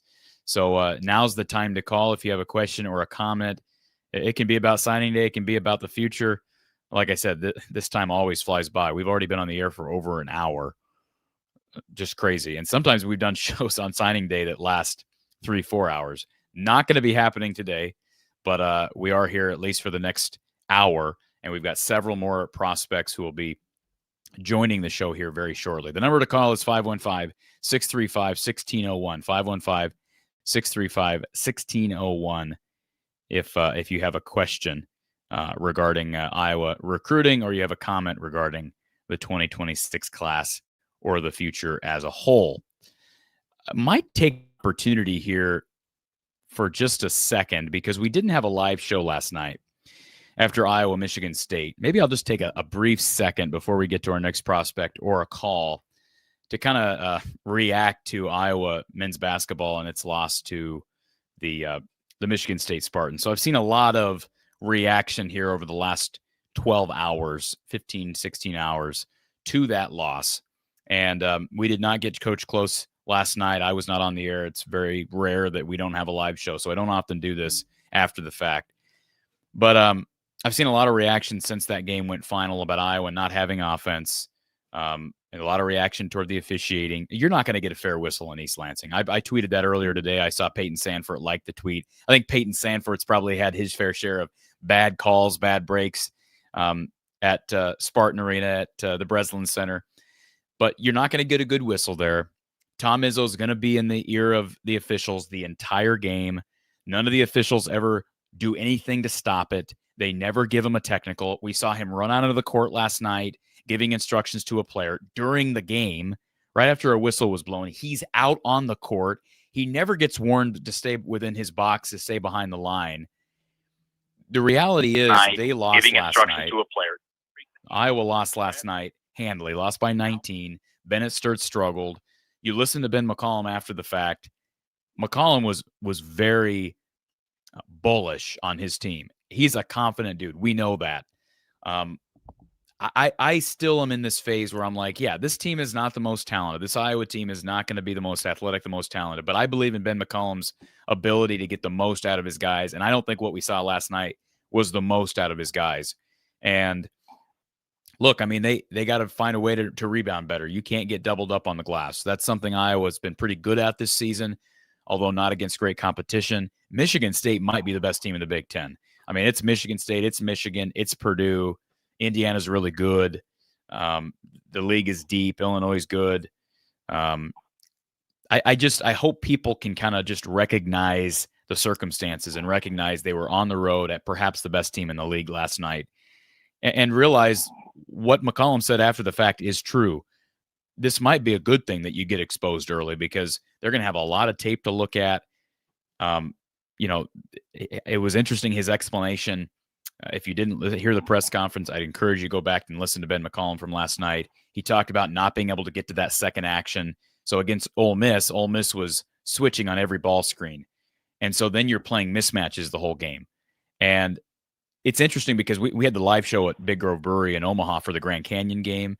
And I was sitting there with a couple of Hawkeye fans watching the game. And that was a comment that was made by me during the game. It's like, wow, this offense looks different than it did prior to the trip out to California. Like, it doesn't look as good. It doesn't look as smooth. They weren't scoring as many points. Obviously, they only scored, in the 50s against Grand Canyon. Maybe they hit 60, but they held them down defensively. You're going to be able to win that way against average to even slightly above average teams. McCollum brought that up last night. But against the best teams, you have to get out of that mode of these this one train mind, so to speak, right? This one-dimensional thinking. And it's just interesting how McCollum explained how what they had to adjust to with Ole Miss seems to have spilled over into the last couple of performances. So by what he was saying last night, it sounds like he wasn't real happy with the offense against Grand Canyon. He was not. I think he used the word abysmal or inept last night against Michigan State. So he expects better. Don't expect this offense to be the offense we see the rest of the year. Bennett Sturts was shut down. McCollum was quick to bring up, like, a lot of that was us. You give credit to Jeremy Fears for playing solid individual defense on Sturts, but there will be better times ahead. They started with a bear. They're going to win their fair share of games. Last night's result does not affect my evaluation of this team and my hopes for an NCAA tournament berth. I still think they're going to get there because I believe in McCollum's style. I believe in his coaching style. I believe his style fits a rebuild. So I think because they're going to rebound really well on most nights and defend really well, they're going to beat most of the teams below, average, mid-tier and less. And then I think they'll knock off a couple of people. But I just think we just need to recognize sometimes we just overreact to the moment. They're 7-1. No, they haven't played a real difficult schedule, but last night's loss does not hurt them. And the fact that they got exposed, when you have a really good coaching staff, you have a really good head man, and you have good guard play, which they do, they have hope because it was early. I'd rather get exposed now than in early March. So hopefully I'm explaining that as well as I plan to, but I just kind of wanted to give my 2 cents, my thoughts on that game last night. But they do got to figure out the glass. They got to rebound better than they did. And, it doesn't help when you're getting called for ticky-tack fouls. It's amazing how teams like Michigan State, when they go on the road, are allowed to dictate physicality. But Iowa comes to East Lansing, tries to dictate physicality, and basically they're said, no, you can't do that. So don't get it, other than Tom Izzo's got the officials wrapped around his finger as he always has. Let's go to our phone line. Thank you for calling from the Hawkeye of the Storm. Who's on the line? This is Dan. Hey, Dan. How you doing? I'm doing good. How are you? Real good. Thank you. My question is, since they didn't recruit any high school running backs, is that going to be a problem for Iowa? That's a good question. Obviously they tried. It's not like they didn't try. I look less, I guess, as a whole at especially positions like running back where guys can. Iowa's proven they can bring in guys out of the portal, whether it be a Mekhi Sargent or a James Butler from 2017. They've been able to bring guys out of FCS or lower tier FBS levels, and even JUCO. Mekhi Sargent, I believe, was JUCO, and they're able to acclimate relatively quickly. So no, I'm not that concerned about it. Just given the fact that they have good depth still, I don't know who's going to leave. I know people want to speculate, maybe Terrell Washington, his snaps were limited as the year went on. Jazz Patterson, I thought Jazz Patterson was going to leave several years now. I'm going to stop trying to guess on him because, he seems to just love it here, I guess, because he's not getting a ton of snaps each game, but he's sticking true to Iowa. Xavier Williams is a guy they really like. Obviously, they like Nathan McNeil. So I'm just not concerned because they have so much good young depth. And Kamari Moulton's technically just a sophomore, right? He's a redshirt sophomore. So, no, I maybe you look down in two years and we look back and we say, boy, that 26 class should have included at least one tailback. But nowadays with the portal, I would only be concerned with that, Dan, if Iowa if they were really old in the running back room this year. Or if I had some reason to believe there was going to be some mass exodus at that position. And maybe there will be this year, but I know during the Liddell Betts era, over and over again, I was caught saying, man, he holds on to guys. He retains guys. And so we'll see if the new Omar can do the same thing as the new running backs coach. And then a guy I didn't mention is Brevin Dahl. I don't know where his future is either. Oh, fantastic. Yeah, I remember you talking about that Brevin Dahl. Yeah. Dude's got wheels. He sounds like he's something else. He's insanely fast. I'll say this about Brevin Dahl. He broke his leg his senior year of high school. He's worked out in the receiver room. He's worked out as a running back. We really haven't seen him play tailback. And given how deep they are at tailback, I think the question is, could he end up – it's a skill set you can't teach necessarily, not fully. Some guys just have it, some guys don't. But could he be the heir apparent to Caden Weegan as a return guy, especially if Weegan doesn't return for an extra year eligibility? Someone like Dahl could potentially work himself into special teams return duty.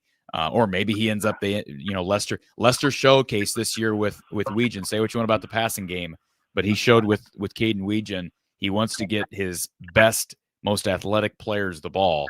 And so if Brevin Dahl, if he is that next year as a third-year guy, I would expect Lester to try to get him on the field. But, yeah, I'm just not concerned with running back until I see reason to be more concerned, because you have to live in the here and the now more than ever with the portal. Fantastic. Thank you so much for your time. Absolutely. Thank you, sir. All right. Let's go to our next caller. We've got it was a good call. Good question about running back. We hadn't brought up tailback. But yeah, I just don't know how you, especially with Iowa, like they're a run first team. They're built up front. I don't see any reason why they can't go get a running back if they need a running back. But I don't know that they need a running back. You kind of have to play more year to year now as well, don't you? I mean, you kind of have to look at your roster. Okay, where do we need more guys?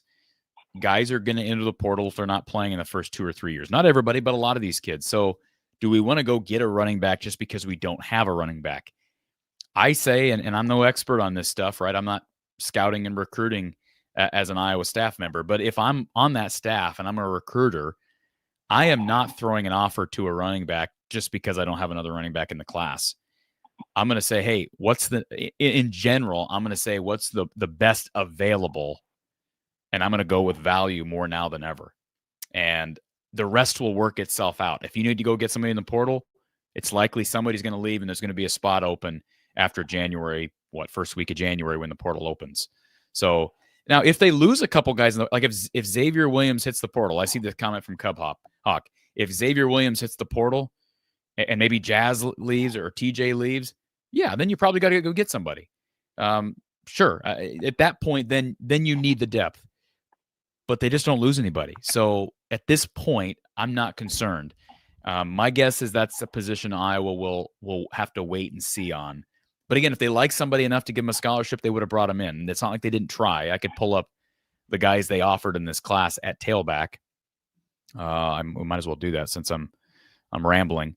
Let's see. Yeah, I'm seeing a kid committed to Ohio State, kid committed to Indiana, Duke, Miami. I see 5 official offers to play at Iowa via 247 Sports, and they all committed elsewhere. So, that's not a ton of offers. They offered, to give that some perspective, they offered 10 different receivers, 7 offensive tackles, 6 quote unquote offensive linemen, non-tackles, 9 edge guys, 11 defensive linemen, 9 linebackers, 13 corners, 15 safeties, 14 quote unquote athletes. So, yeah, it didn't appear to me, as you kind of read between the lines of who Iowa was prospecting and pursuing during this 2026 cycle, that they were real concerned about tailback. But we'll see. Let's go to our next caller. Thank you for calling from the Hawkeye of the Storm. Who's on the line? Lemansky, Corey. Thanks for taking my call. Hey, Lemansky, how are you? Good. I'll be brief on the basketball comment because you said everything that I was thinking about saying. You're probably giving feedback on people's reaction to the loss.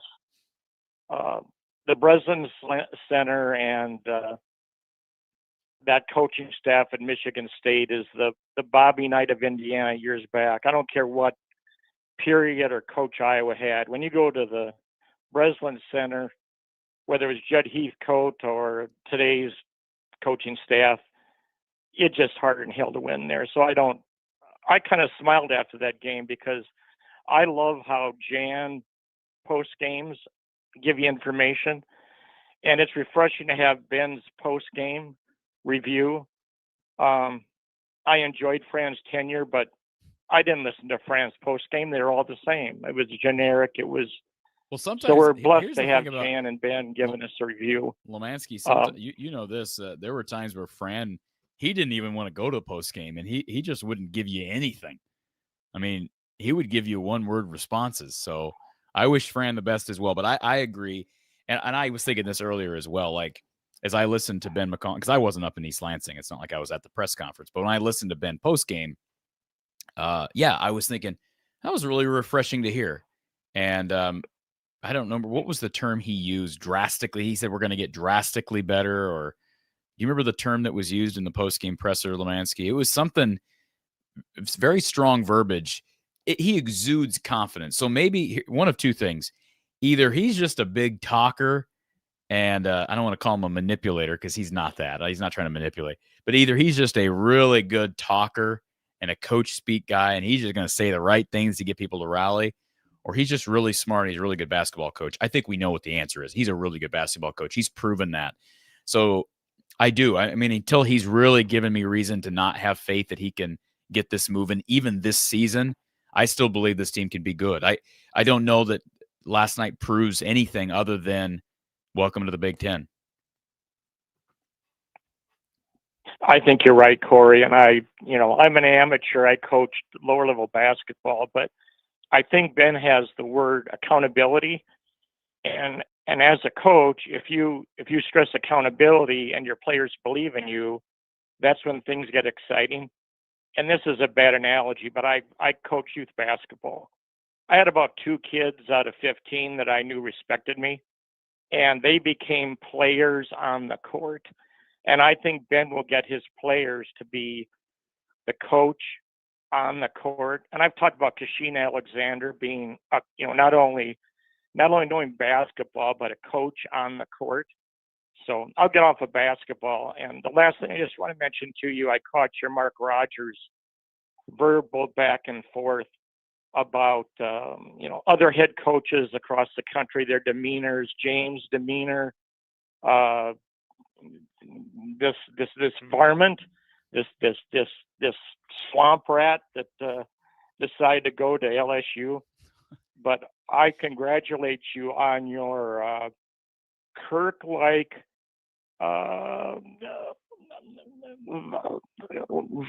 ability or your belief in doing things a certain way.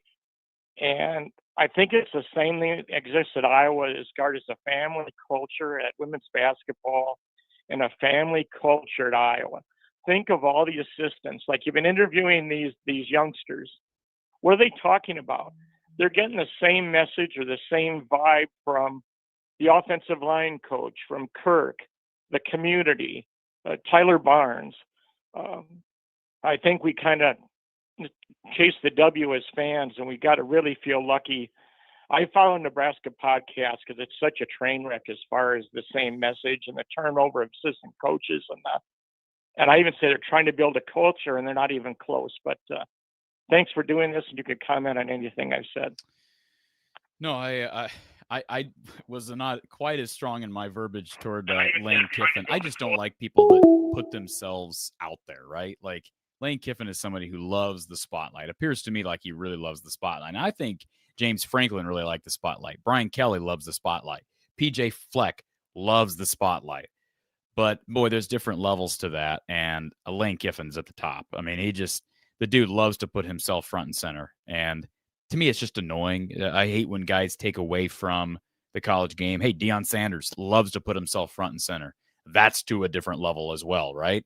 But at least Deion Sanders hasn't done, like, at least to this point, Deion Sanders hasn't left Colorado for, Oklahoma State. That job was open. I don't think Okie State's a better job than Colorado, but you get what I'm saying? Like, yeah, that does bother me. There is a lot of belief in how Kirk carries himself from, first of all, respect and belief that it's the right way to go about leading a college football program, even in 2025. Like, say what you want about being outdated and being, old and not with the times.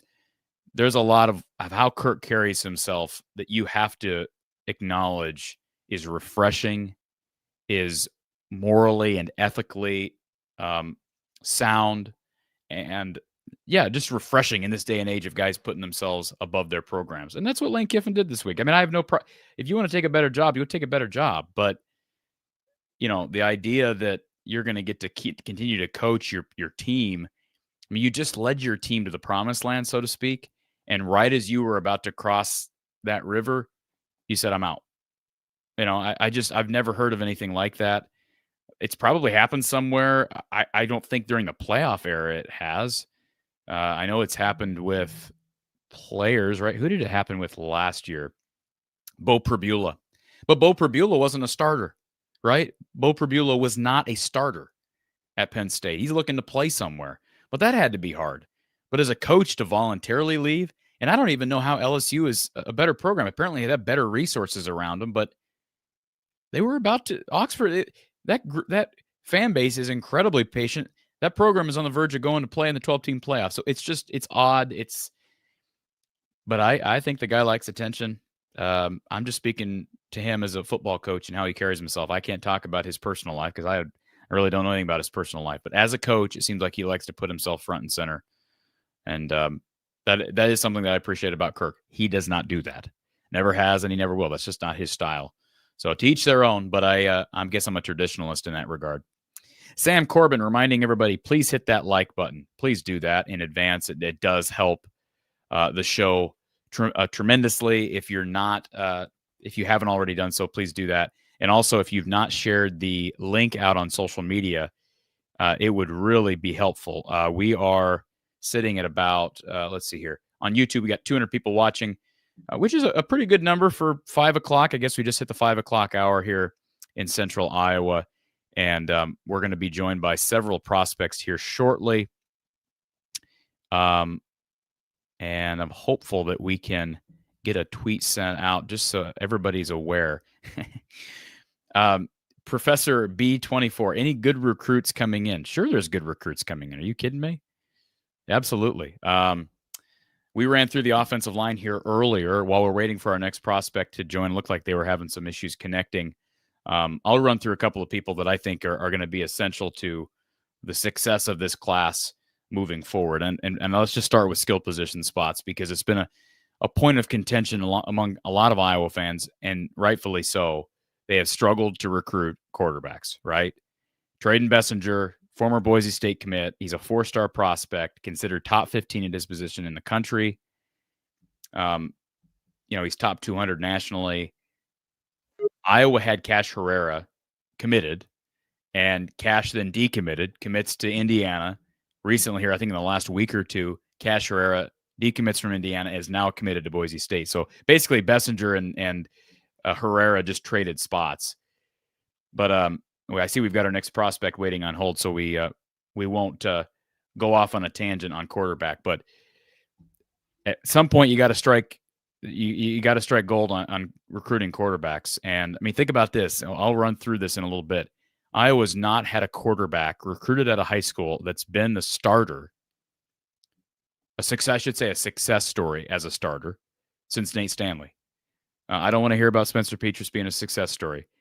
And then everybody else, McNamara and Gronowski and Deacon Hill, all these guys have been transfers. So at some point, the rubber has to hit the road as far as evaluating talent at quarterback, bringing guys in out of high school. Yes, you can hit the portal. I think they're going to have to at quarterback. But let's hope Trayden Bessinger can be the guy, because I've said, hey, this looks like the guy before, and it hasn't worked out. But certainly a great ad given the fact that they lost Herrera kind of late in the process. All right, let's continue with our next prospect. We've got Iowa commit and now signee, Luke Brewer with us. Luke, welcome to the show. Yes, sir. Yes, sir. Thanks for having me. Sorry, I'm in the car right now. I'm just getting done with the workout. Thanks for having me. Hopefully the audio is good and hopefully the camera's good. No, you're totally good, Luke. We appreciate you going above and beyond to make this interview happen. It's a busy day. So I guess first and foremost, I'll give you the easy question. What's it feel like to be a part of the Swarm officially? Oh man, it's amazing. It's a relief, and it's like, I think it's so cool because it's also, it's in my backyard. It's my hometown. So it's a really good feeling for sure. Iowa's tight end you've heard this before. A lot of great ones have come through the program. Tell me about the process as far as deciding on the Hawks. I know you're an Iowa kid. Yeah, for sure. No doubt their track record stands for itself. And I think that's, why I ended up at the place I did. But kind of throughout my time, I definitely saw a lot of football. If you look at all the visits that I took, I saw a lot of places. I saw a lot of good football and a lot of huge games. And I think one thing that I always went back to is the development piece. And I don't think anyone develops tight ends like Iowa does. I think there's a process that they have, and that process shows. And that's why there's so many greats that have played and are currently playing right now. So I think that's the process, and there's a lot of other stuff that go into it too. But that's kind of that's a main piece for me, is that the development piece from the tight end standpoint is just like no other. So for people that don't know, you're a Norwalk native. Have you been in Norwalk your whole life? Yes, sir. Yep, whole life.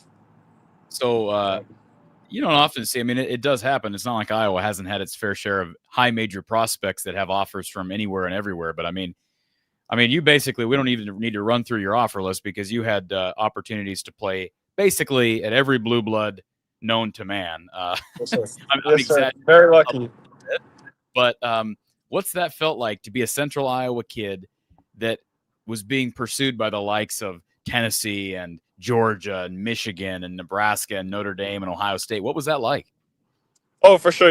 I think the coolest part is like coming from kind of a smaller town, Norwalk, and it's growing like crazy right now. But I think it's cool to kind of be able to put a school like Norwalk in notice. I think that's one of the main things that I loved about it so much, and I loved about this process, was that as I got the attention, my friends, my peers, my team, my coaches, they also got the attention. So it wasn't just like a me thing. I think everyone around benefited from, what my hard work and what I was doing.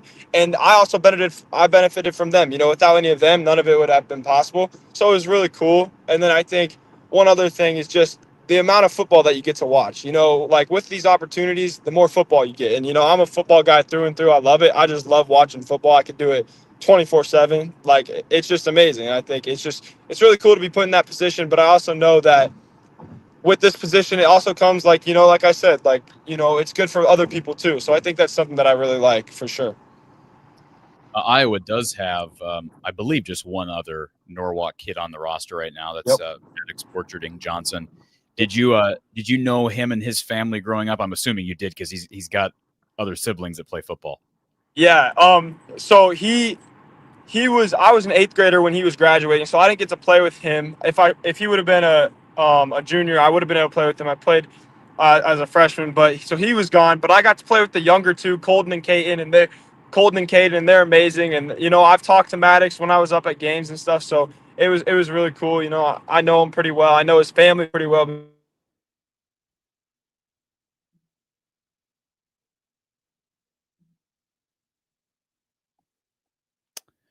Looks like we may have just... Oh, my back. I don't know. Well, you went under an overpass. That's what happened. So We got you back, Luke. Am I back? We got you. All right, there we go. Yeah, so I know Maddox, and I know his younger brothers really well, and they're amazing people. So, Talk about the Norwalk community, what that community and the school system has meant for your development, not only as a football player but as a person. Yeah, for sure. Going into my freshman year, I actually had a sit-down meeting with my head coach. Kind of thinking about, hey, Norwalk doesn't, because when I was an eighth grader, going up to all the varsity games from like fifth to eighth grade, Norwalk hadn't ran a tight end set packet, like no tight ends at all. And that made me think, like, hey, I'm a tight end through and through. Like I love the tight ends. I've grown up like, hey, I want to play tight end, and I did play on the defensive side of the ball, but tight end's always been my spot. And so I had a meeting with my head coach. I'm like, hey, like, I want to come in. I want to play tight end, and I said, I know you guys don't run tight ends, and so I was completely honest with my head coach. I was like, hey, man, I'm kind of thinking about going to either Valley or Dowling, like one of the powerhouse 5A schools. They run their tight ends, and he was like, we've never had a tight end. You're going to be special here. We want you to stay. You're going to be our tight end. And that just, I don't know. And then throughout the time, as my relationship with my head coach kind of grew, I never looked back since. Like, I'm so close. I'm not closer with any other coach besides my head coach right now, Coach Patterson. He's an amazing guy, and I think that it speaks dividends to the people that we have in the Norwalk community. Like, I think you can't buy the people at Norwalk. They're just so supportive, and like everyone knows everyone, and it's really just amazing, truthfully. What is it in the water in Iowa? I mean, like, people always say Iowa's got good water, but man, there's been some good tight ends come out of the state of Iowa. I mean, no doubt. DJ Vanami, yes, sir. DJ Hawkinson, Thomas Meyer, and we'll add Luke Brewer to that list. Is it something about watching Iowa football, and Iowa State football has had some good tight ends too? Is there something about watching those schools growing up? Man, I think so. I think we do it right down here in Iowa. We eat our corn. We're tough, and man, we can run. We're athletic too. We're big and athletic. Yes, sir. Absolutely. So I'm looking at your recruiting page, and I'm seeing that you garnished a relationship, of course, with Abdul Hodge, who's coaching tight ends now at Iowa, but also with Jay Neiman. Can you talk a little bit about recruiting style? Because you were able to compare a lot of schools. You officially visited Tennessee, Iowa State. I think there were a couple others on this list. Maybe you can run through a couple of those. But Can you give us an idea of recruiting styles and how Iowa differs from others? For sure. And it's kind of crazy, as my process started, as a sophomore, kind of coming out of my freshman year, Iowa was not on my list at all. And I think they kind of knew that. And it's shocking to say that because my relationship with Coach Hodge at start was a little rocky. And I think that's why, like, I love him now. And, like, that's why I totally see myself playing with him in the future because he's, like, such a cool dude now. And I think as I matured, you realize that college football is tough and coaches are meant to be tough. And that's what you need to be able to be developed. And that's why they develop coaches. So I think that's what sets Iowa apart from everyone else. When another school, like you said, I was at Tennessee a lot, and I was at another school was Miami. Those are my two other kind of, I'm going to one of these three schools, and ultimately, like it was my relationship with Coach Hodge and how he went about his business that really impressed me. Is he's going to take care of business. He's going to be a hard-nosed coach, but at the end of the day, he's never going to put you in a situation that you're not ready for. And that's what I really liked. And I think that's where my relationship with him is so good. And then Coach Neiman, man, he's just an awesome dude. He coaches D-line, and I think that's cool because he's on the other side of the ball. So my relationship with him is more just like, it's not even football. It's like, how's your mom doing? How's dad? How's this? Because he's on the opposite side of the ball as me. So he really got to know me from a personal standpoint. And I think that's why I like him so much. So definitely like great people all around. And you committed to Iowa just a few days after Iowa flipped Trayden Bessinger out of from Boise State. Yes, sir. Was there conversations there? Have you grown close to Trayden? Yeah, for sure. I hit him up before he had committed. Like, Coach Barnes texted me, the GM. He was like, "Hey, we're really trying to get the quarterback trade." And I was like, "Well, let me text him. Like, let's see what's going on." So I hit Trayden up, and I was like, "Man, like, what's going on? Like, where's your head at, dude? Because I'm not gonna lie, I love Iowa. I'm looking at my future. You know, the quarterback room would be nice to have you. You know, your dog. And he was like, man, I'm close. Like, what are you thinking? And I was like, I'm thinking we need to do this. So he texted me, and then he was like, hey, man, I just committed. And I was like, all right, well, next day I committed. So it was just, you know, I texted him before, and now I think you can tell that this 2026 class is going to be really close. We have our own group chat, and we talk in it all the time. So I think that's something that's going to set us apart from all these other people, because at the end of the day, we do have a lot of guys that stayed home, but the ones that are coming to our home, I think they're gonna fit in great, and like we all talked. So, yep. Who is your favorite tight end who's ever played at Iowa?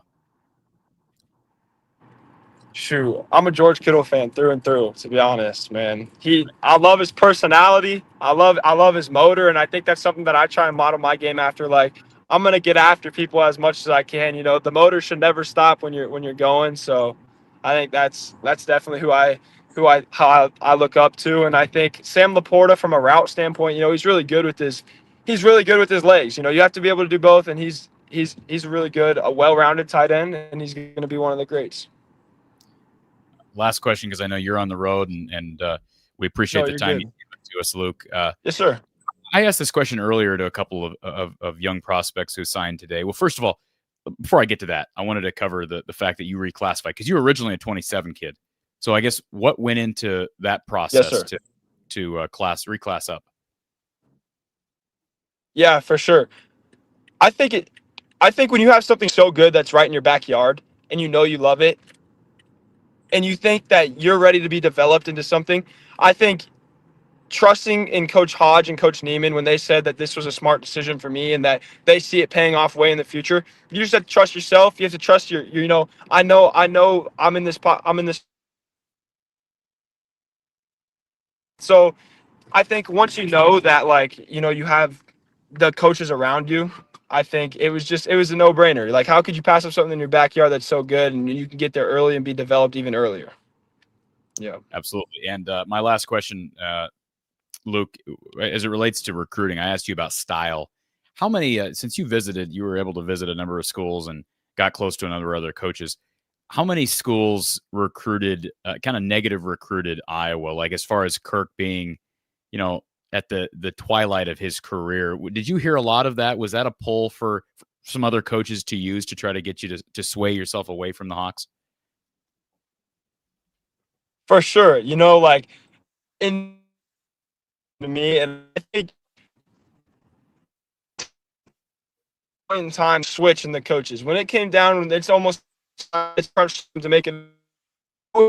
They switched like that, you know. It was like they're your best friends, you know. They love every school, and then it started to come on, and coaches didn't, you know. Coaches started going after each other, and it was like, dang, man, like, okay.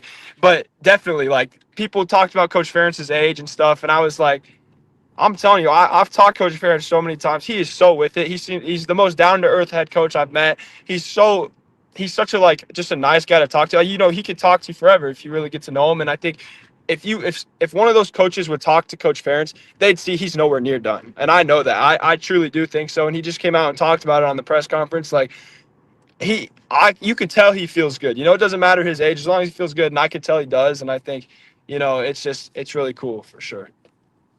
Luke Brewer, a Norwalk, Iowa native who's considered a top 25 tight end nationally and one of the best prospects in the state of Iowa. Had offers from almost everybody as far as blue bloods out there, and a bunch of schools that have tried to stake the claim to a tight end like a Notre Dame, like a Miami. Penn State's had some good ones as well, but Iowa, the destination for Luke. Are you getting to school early, Luke? Are you getting to Iowa in the spring? I'm not going this December. No, I can't do that. They won't let me go a full year and a half early. I gotta finish this school year out. Trust me, man. I tried, you know, but we gotta finish this school year out strong, and then I'll be up there in June. Are you 16? I'm 17. So I was an old junior, so I could have been a senior. I have a summer birthday, and I don't know how all that works, but all I know is I was a junior. I'm a senior now. So, yeah. Okay. So when do you turn 18? 30th. Yep. You cut out a little bit. So I'll be on campus for about June 30th. Yep. Okay. Very cool. Yes, sir. Yeah, Well, I'll be on campus a while as a little kid for sure. 17, but it's all good, man. absolutely. Luke, we look forward to chatting Yeah. with you in the future, but we appreciate you taking the time on short notice to join us for our recruiting day, our National Signing Day show. Travel safely, and we'll talk to you soon. Yes, sir. I appreciate it. Let's go Hawks, baby. Go Hawks. Thanks, Luke. Well, that dude's got some passion, right?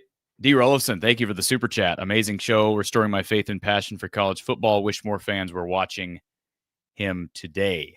Assuming maybe just talking about that interview with Luke Brewer. So always good to get an Iowa kid on the show and somebody who's passionate to play tight end at Iowa. Is there anything better than talking about Iowa football playing tight end?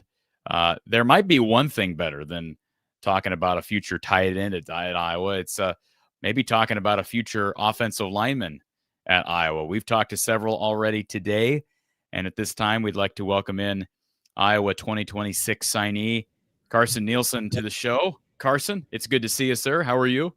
Good. How are you doing?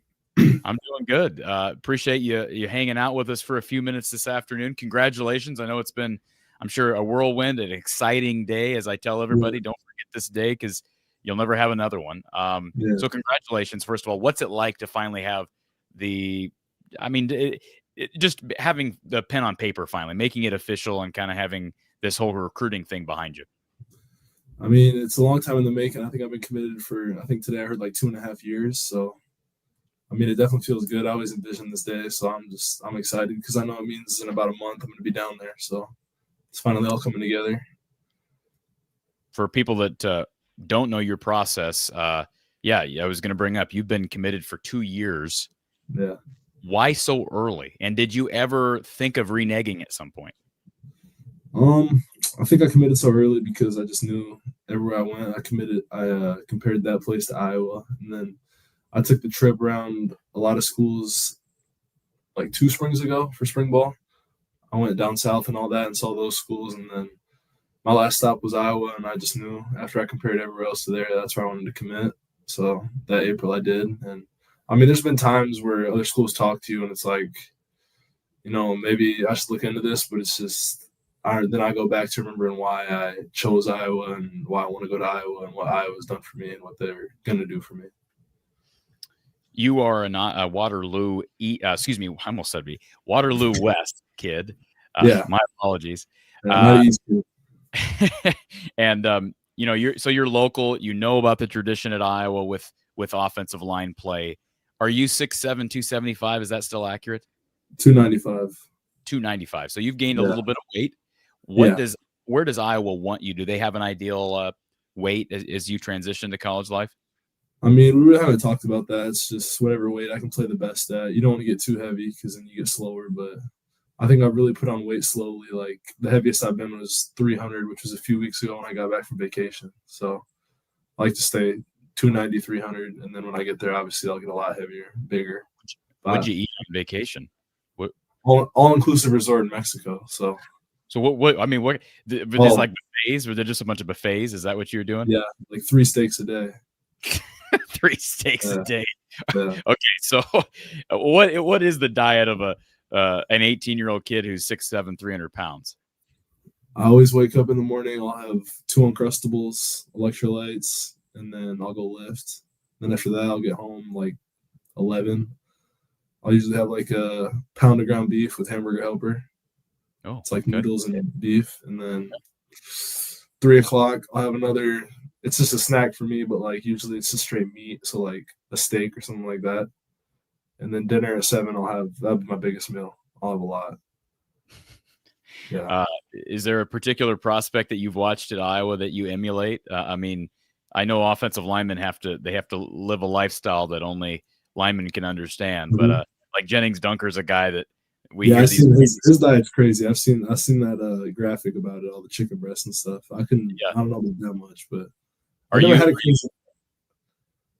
always kind of forced myself to put it down. I've never been like some days I don't enjoy it, but it's just something you got to do. Well, you're going to have access to plenty of that. Yeah.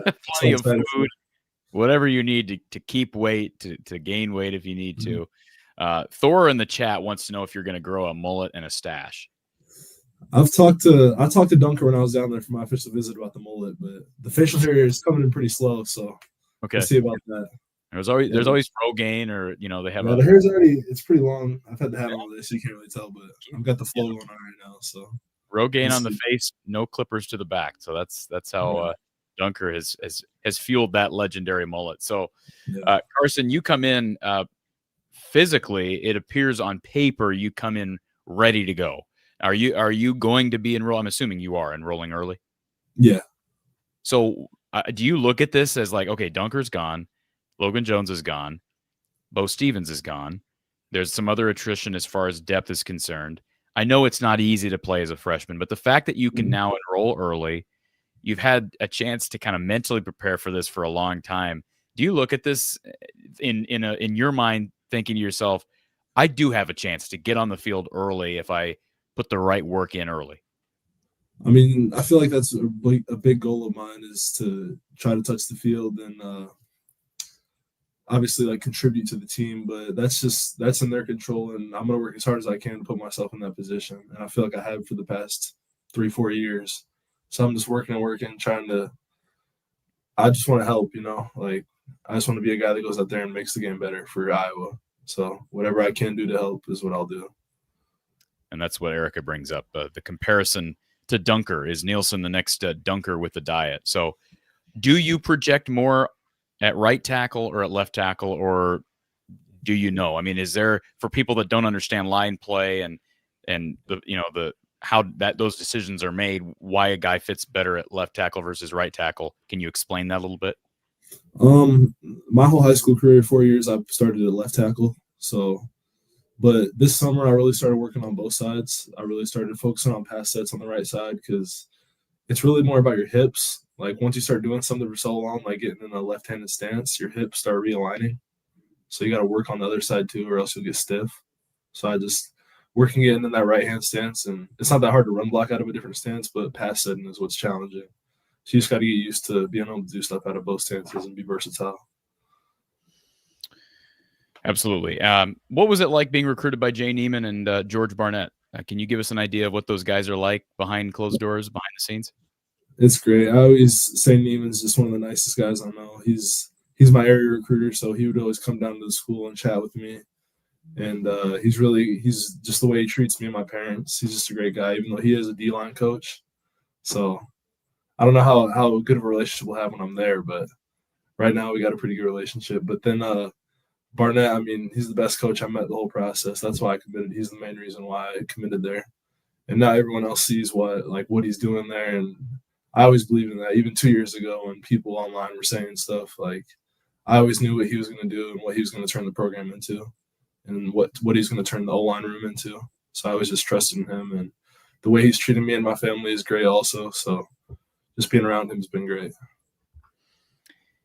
And for people that don't know, you're I'm assuming you were born and raised in Iowa. I know you were. Mm-hmm. So where were you born? Waterloo. I've lived in Waterloo my whole life. Been in Waterloo your whole life. 319. 319. Represent. Yeah.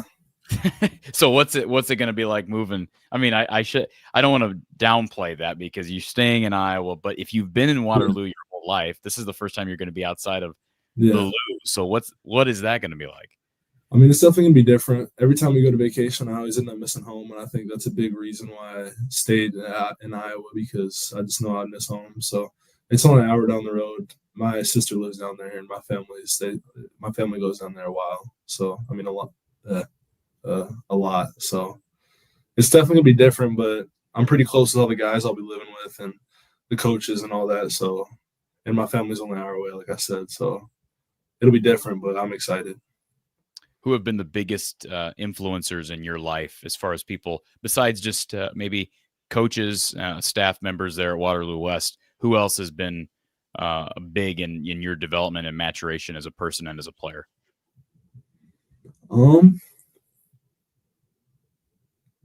My trainer at Strength U, JC Moru, he helped me a lot when I was last year. He helped me get recruited a lot. He put my name out there. So he's helped me and become a better player, obviously. But really, it really just comes down to my coaches. There's not other people that I spend that much time around other than them. Like my strength coaches at West, and then obviously my position coach, John Dunford, and my head coach. So it's just really being around those guys, and they push me and just they helped me develop a lot. They turned me into a different person, a different player over the past 4 years. So, and my parents, obviously, but just people like that. I'm around the same small group of people every day, and they all just help me. For people that don't know, you had reported offers from Penn State, from Nebraska, from Minnesota, Iowa State, Kansas State, Missouri, and a couple others, Wisconsin, Tennessee. And is there any part of you that looks at the stability? I know you're an Iowa kid, but you look at the stability at Iowa, compare it with, look what's happened here in the last few months with Penn State.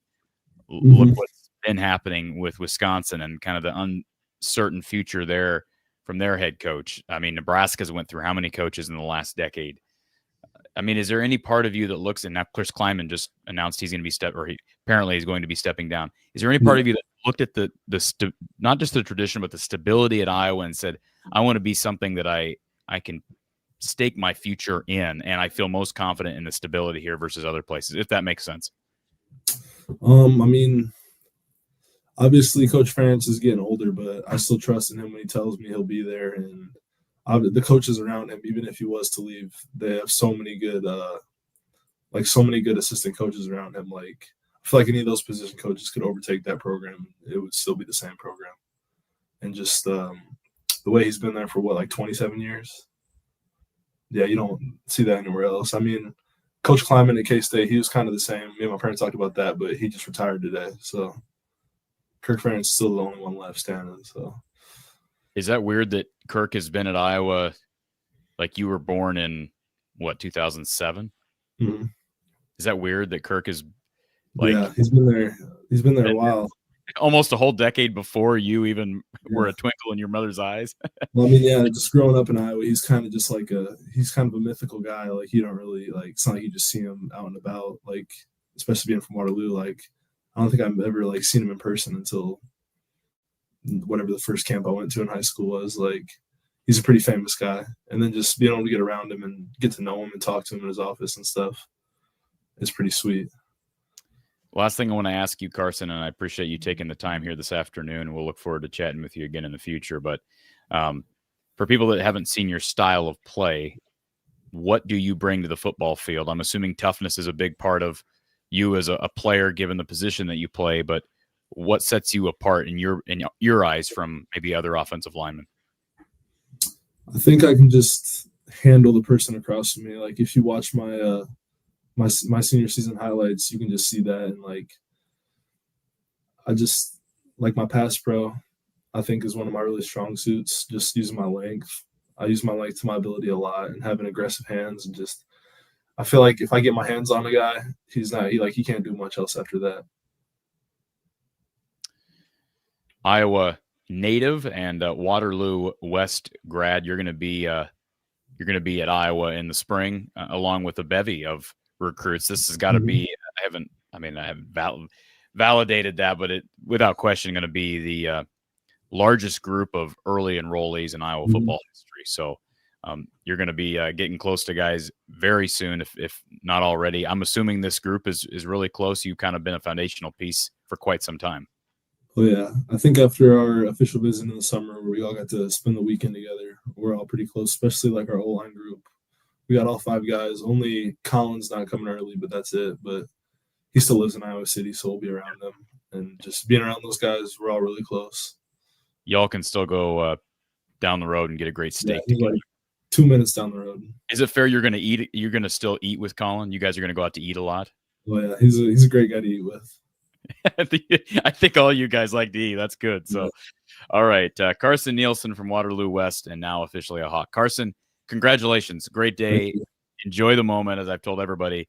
Don't get to Iowa City too fast, because enjoy these the last number of weeks that you have at home. And we'll look forward to chatting with you once you're officially in a Hawkeye uniform next calendar year. Thank you. Thank you, sir.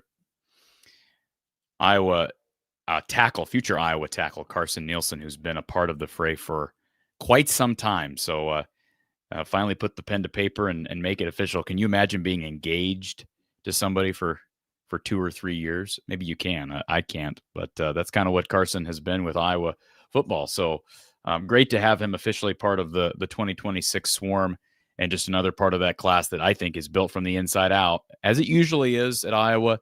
But yeah, certainly getting those homebred offensive linemen, it's sort of the lifeblood of Iowa football under Kirk. So, all right, it's been a fun couple of hours, folks. So we're winding down with our final prospect on deck. We would love to be able to chat with everybody, and if you didn't get your top prospect who you wanted to hear from the most, we're going to do our best to get to everybody in future interviews. We'll release some podcasts, some interviews here, hopefully in the coming couple of months. But again, a lot of these guys are getting to school early, which is great, and that's just the nature of the game nowadays. And that's great that Iowa's making that opportunity for most of these kids. If they can get there, graduate early, and get to Iowa, it's a huge positive, I guess, for development purposes. So we're going to try to get to all those guys here in the coming weeks. With that being said, we've got our final prospects scheduled on deck for this afternoon. We've got Iowa receiver Brody Schaefer with us. Brody, welcome. Thank you. Thanks for having me. Absolutely. Thank you for taking the time. I know it's been probably a busy day. A lot of congratulations going around, which is deserved, obviously. You're coming in as a receiver, a school that has a bit of a reputation for struggling to identify and develop receivers. So we'll just pull the rabbit out of the hat right away, address the elephant in the room. How and why are you going to be the exception to the rule and really be a receiver that can make differences in the passing game for Iowa? I think it starts with Coach Budmeyer and the way he recruited me and the way he approached everything with me. He was super open about everything, and I got to know Coach Lester well, and just the things that they talked to me about and the things that they want to do with me, and just the process of getting to know them and understanding what they're doing within their offense, and I ultimately saw that as a fit and somewhere I want to be. Tell me how you pronounce your city and your high school's name. Winneconne High School. Winneconne. Okay, Winneconne. I would have butchered that, so I had. Oh yeah, no, I understand that.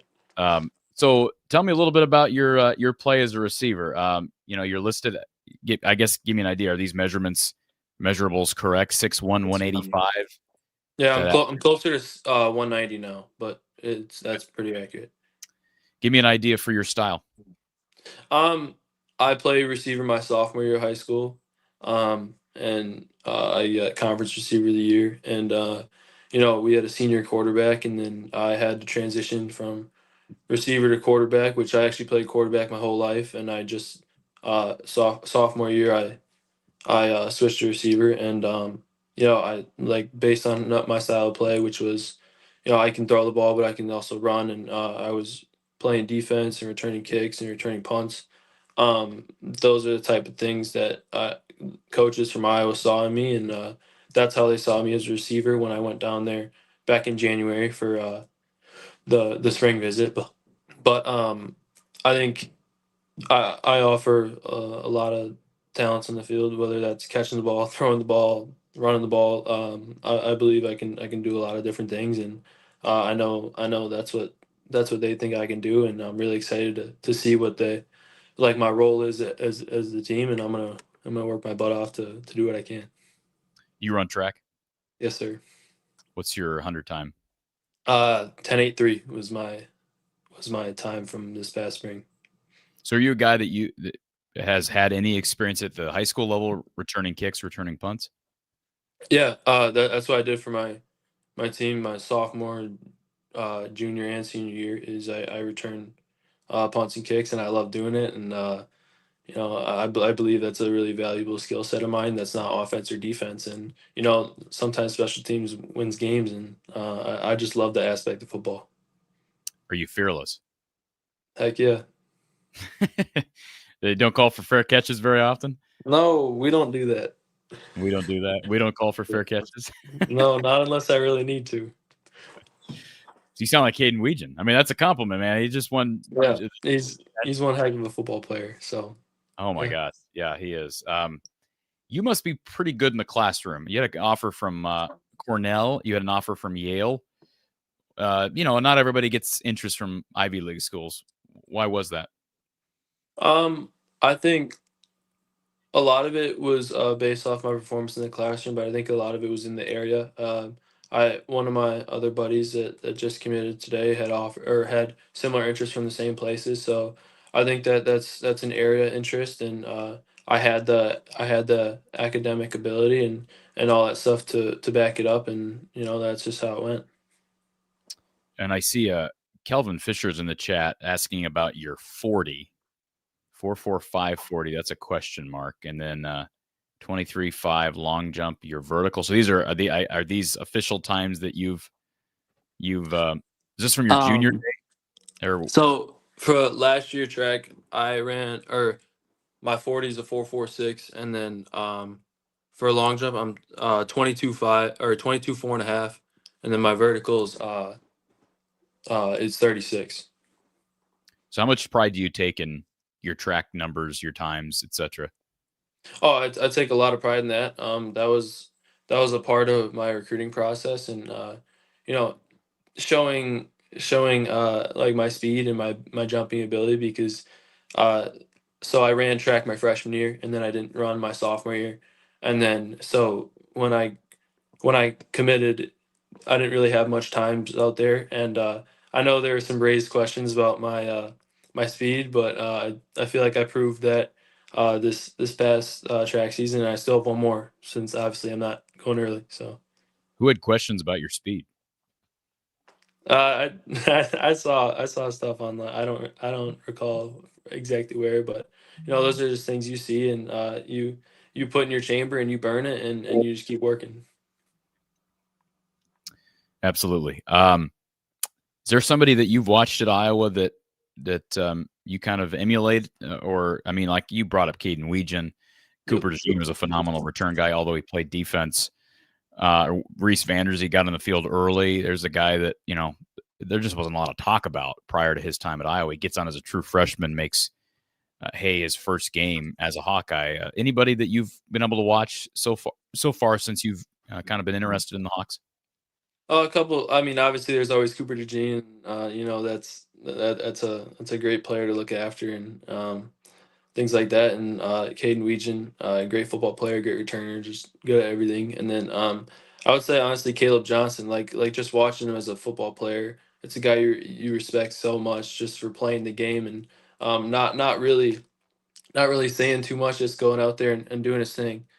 And then I would say when I went for my official visit, Zach Lutmer was my player panel guy, and he's one heck of a football player, and he's had a really good year this year, and that's a guy I look up to, and a guy that he's really fun to watch on the defensive side of the ball, and just things like that. Those players, and obviously Reese I got to know too. So it's just things like that where you see upperclassmen, and you see them outside of football, and you see them in football, and you see how they act, and how they interact with each other, and those are things that you learn, and those are things that you like take into account when you go to Iowa. You were able to take a trip to Iowa for a junior day early in the year, and you had brought up, I think you told 247 Sports is what I read here earlier today, and kind of just researching a little bit more about you and your path to the Hawks, that you really appreciated we hear this all the time, but the homey feel, like you just felt welcome, almost like it's your family. What is it about? I mean, you're not an Iowa kid, so what is it about Iowa that's different than other schools? Because you had opportunities to visit some other places and to get to know some other staffs. What's different about the Hawks? Honestly, when I got there, like a coach was by me like the entire time. Like I had whether that's a recruiting coordinator or a defensive coach, or like just a like receiver coach or anything, like there was always a coach by me, and those are things you appreciate being a kid that's never been to Iowa before, and has never gotten on campus. So when I got there, and they were so welcoming. It was like, okay, this is the place I could see myself being in, and the process just kept going. And shortly after that junior day, a month or two later, I ended up committing because of how much I loved it, and how great the people are, and I saw how great the fans are, and stuff like that. Was it hard turning down the Badgers? Absolutely not.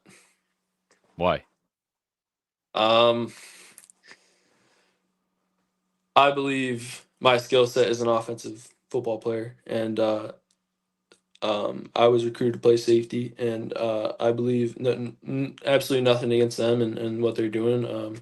But I was recruited to play safety there, and I believe I'm an offensive player, and that's where Iowa saw me, and I fell in love with that, and I just fell in love with the place in general.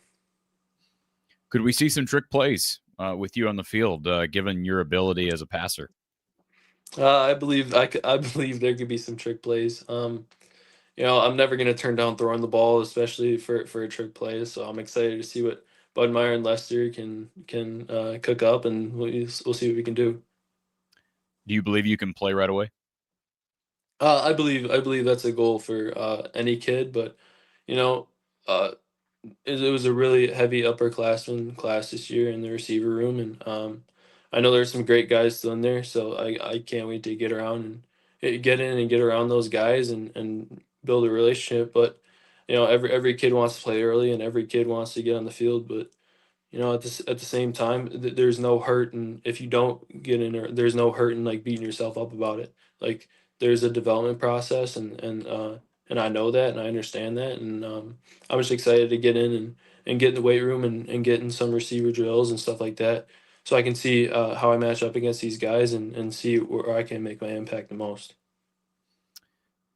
What do the next couple of months look like for you? What's your schedule? I'm currently playing basketball. We just started, and then honestly, after basketball, it's just track. Chasing 1,000 points in basketball, and then track. I'm chasing. And in track, I got the long jump record last year, and I'm grateful for that. And then chasing the 100-meter record this next year. Was there discussion at some point about being able to leave high school early and get to Iowa in advance in spring? There was a little bit, and then honestly, I just thought I want to enjoy the rest of my high school career. Like college is going to be there, and I'm gonna finish out playing the sports that I love growing up, and that's track and basketball. Like I love those sports too, and I love competing. So, you know, um, there was discussion, but honestly, I decided to stay back, and I don't regret it, and I'm really excited to finish out my high school career and get there when I get there. So, looking at your list of schools that were in on you, as far as high majors, FBS schools, Northwestern, Wazoo, Wisconsin, all offered you. And then there were obviously some G5 schools, North Dakota State's a power at the FCS level. Which of those schools offered you as an offensive player? Northwestern, Northwestern off me, Washington State, and then it would have been Lindenwood, and then Cornell would have been the four. And was the Wazoo offer, was that since Jimmy Rogers took over there? Yeah, I was being recruited by South Dakota State, and then they all went over, and then that's when they offered me when they got to Wazoo. Did you have a top three? I did not, honestly. I kind of kept my recruiting process pretty to myself, and just kind of went about it the way I felt was right. And I'm not out here to chase offers and do all that stuff. I just want to find what place is best for me, and I'm happy I found it as early as I did. I get the feeling, and I could be totally off on this, but sometimes you just have a sneaking suspicion with a recruit, and I'm not trying to throw compliments at you, but watching your tape, hearing you speak, I have a feeling you're going to see the field earlier than most. So my guess is you're going to have an opportunity on special teams, whether that be as a gunner or as a return guy. We know Caden Weegan could maybe come back, might not come back. Like, I know you said everybody wants to play early, but given the fact that you have a skill set that translates over to special teams on offense, like, what is your mindset once you get to school? I know you're not coming in early, but given some of the attrition that Iowa will have at receiver and on special teams, what will be your mindset early once you hit Iowa? Honestly, is to do whatever I can to help and give a positive impact to the team, and whether that's special teams, whether that's at receiver, whether that's wherever they need me. But I think it just comes down to going in every day and working and doing what I can to prove that I'm ready and prove that I'm able to play. Um, and especially if I get in on special teams, that's amazing. If I get on offense, it's amazing. Like, it's just, I'm just grateful for the opportunity that they're going to give me, and I'm gonna work my butt off to prove that I should be out there, and wherever that is. And I'm really excited to I didn't really play high school much or I didn't really play receiver much in my high school career, excuse me. But I'm excited to show what I can do at the receiver position. And Cub Hawk is going to take our last question. He says, ask Brody about his interception in the state championship game. You did it all in that game. Talk about that state championship game. Oh man, you see a lot of teams that don't really. I'm sure this is in a lot of states, but especially in Wisconsin, you see a lot of teams that do not throw the ball at all. This team threw the ball like 3 times, and it was 3rd and 12. We got some pressure. D-line got in there, and he threw it up. I came across the field, grabbed it, and at that point we were down 9. We were down 2 possessions, and there was only like 6 minutes left, and we found a way to go. We marched down and scored, and then we they were gonna punt when they got the ball back and snap one over his head, and we got it back and we scored, and that's basically how it went. But the interception was amazing. I saw it through the air, and I just got across the field as fast as I could, and I got it. And we got ourselves in a position where we could climb back in it. You dunk a lot in high school? I do. We had a game last night, and I had a nice dunk in that game. So yeah. Okay, because you've seen the Cooper DeJean highlight. Absolutely, I have. Yep, absolutely. So, I mean, I know he played on the defensive side of the ball, but there's going to be some parallels made given the fact that you bring some acumen on returning kicks and punts, and the fact that you play basketball. Did you are you good enough in basketball? Did you have any interest from even smaller schools to play basketball? I didn't even really like. I like basketball, but it wasn't to the point where I didn't like try to put myself out there. Like, my love has always been football, so no. Yeah. Iowa now signee, Iowa receiver Brody Schaefer, listed at 6'1", $190 from Winneconne. Is that right? Winneconne? That is correct. That is correct. Once I hear it one time, I'll get it right. But yep. No guarantees in the future. But how far is it from Winneconne to Iowa City to drive? It's actually not bad. It's 4:15, so it's not too bad at all. Well, I can speak for a lot of Hawkeye fans who are watching, will watch this show later and hear you talk. Exciting to have you a part of this group, Brody, and enjoy the last few months of playing high school basketball, competing in track, and looking to improve. And we look forward to you being a part of the 26 class and being in a Hawkeye uniform next year. Awesome. Thank you. I'm really excited. So appreciate it. Brody. Have a great evening. Brody Schaefer, Winneconne, Wisconsin native, now officially part of the 26 class. So, wow, the 2.5 hours that we just finished, they fly by, and they always do. I think in the past we've done 3 to 4 hour shows, and we certainly could have a number of prospects that we didn't get to. And if you were looking for like this in-depth analysis on each player, I try to publish individual videos based on each player, and have not gotten to every player on the 26 list.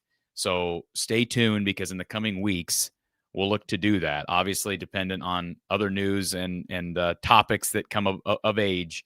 But yeah, I mean, we could go through a lot of prospects that Iowa signed today that I'm excited about. Obviously, Traden Bessinger, the focal point of the class, the quarterback. Can Iowa finally develop a quarterback? Did they finally land somebody? They've been close before, right? Like they've been. It's amazing when I don't even want to go back and rehash, but I mean, you could just bring up the different guys that have Iowa has narrowly missed, not just at quarterback, but at receiver and even at tailback. Thankfully, they're in a better place right now at running back, but it's quarterback, it's receiver. I think Brody Schaefer's got a chance to really be a good one at Iowa. Somebody that, his ranking, as far as his recruiting ranking, he was listed 247 Sports has him as a 3-star top 100 receiver nationally in their composite and in the 247 Sports ranking. But I think probably my guess is he's flown under the radar a bit just because, there's some schools that looked at him and saw a DB, and he hasn't been a guy that receiver-wise has a ton of tape. I mean, I'm watching his junior tape right now, and I've seen the tape before, and it's really impressive. And I'm just like, well, what is it? The lack of tape as a young guy? His early days in high school. I mean, he says he's an offensive guy. He's returning kicks and punts. I don't know what his stats are returning kicks and punts, but just ask Cooper DeJean, just ask Zach Lutmer. Some of these really good athletes that are from small towns, and I know those guys from Iowa. Brody's from Wisconsin. Some of those dudes have athleticism that somehow escapes the notice of a lot of high major schools. So let's hope, since Iowa sees him as a receiver, apparently Tim Lester sees him as a receiver, that he can be a guy that really electrifies the offense in the passing game. Xavier Stinson's another one. They got him late in the process. Quarterback, receiver, right? I keep going back to those positions. I'm not concerned that they don't have a running back in this class. They're too deep there and too young for me to be concerned.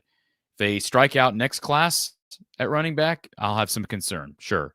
But I just think those three guys, Bessinger, Schaefer, Stinson, those are my guys I'm going to be watching for. DeAndre Smith, I know, is in that class as well. I'm a little higher on Stinson and Schaefer than I am Smith, but Stinson also is a guy that Iowa likes, has got good speed, and not the biggest. He's not he's not your prototypical X. He's listed at 5'10", $150, but they just got to get production from the passing game. Obviously, Luke Brewer, nothing but kudos to him. He's going to be another one. He's right up there with Michael Bird and Thomas Meyer as far as guys that I like as the future of that tight end room. And you still got a couple of years of DJ, well, potentially 3 more years of DJ Vanami if he doesn't leave early. We went through all the offensive linemen. We really didn't talk defense as much today just because we weren't able to get to a lot of these defensive players. Ronnie Hill's a guy that I really like out of Sterling Heights, Michigan. They've done good work in that area of Detroit. Darian Jones, Omaha native. His brother plays for Nebraska. And his dad, I believe, is from Eastern Iowa. We talked to Marcello Viti, who I compared to a little bit of Sebastian Castro and him, maybe even a better athlete. Julian Manson, linebacker, who is the son of former Iowa quarterback and current staff member Jason Manson. He's an Iowa City West kid. Kason Thomas, really good athlete out of Bishop Heelan. Billy, I don't know how to pronounce Billy's last name. Waveoda? I'm sorry, Billy, if I butchered that. I've not spoken with Billy, tried to get in touch with him. We'll hopefully schedule an interview with a few of these guys, but he's also part of that linebacker group. And then several guys on the defensive side. Jack Janda, they just got him yesterday, flipped him from Wisconsin, I believe. Am I right in saying that? They flipped Janda from Wisconsin. And so he was a late add. Let's see. Am I right in that? Wisconsin? I believe that's the case. So, and he had offers from Michigan State, Stanford, several other schools. Really good size, coming in at 6'6", and a good length as well. So, lots to be excited about. If you've missed any of the breakdown of some of these individual athletes, certainly check out the recruiting playlist here on the channel from the Hawkeye of the Storm, and you can find some of these breakdowns and expect more to come here in the coming days and weeks. Please hit that like button, folks, on the way out. Support our great sponsors. They're the lifeblood of what we do. And we'll be back live for post-game coverage after men's and women's basketball, Big Ten basketball for both programs on Saturday. But more video content coming in the next few days right here from the Hawkeye of the Storm. Again, hit that like button. Thank you for being here. Feel free to donate. It does help us as well. But The links to do that are in the chat. Our Discord is open. You can join the Discord by making a donation and then labeling it Discord, either through PayPal, through Venmo, through Cash App. Very easy to do that. It's up on the bottom of your screen there as far as instructions to do so. So thank you all for being here. And it's a great day. It's always a fun day when we get to talk to young athletes whose lives are forever changed by a big decision on National Signing Day. Have a great evening, folks, and we will talk to you soon.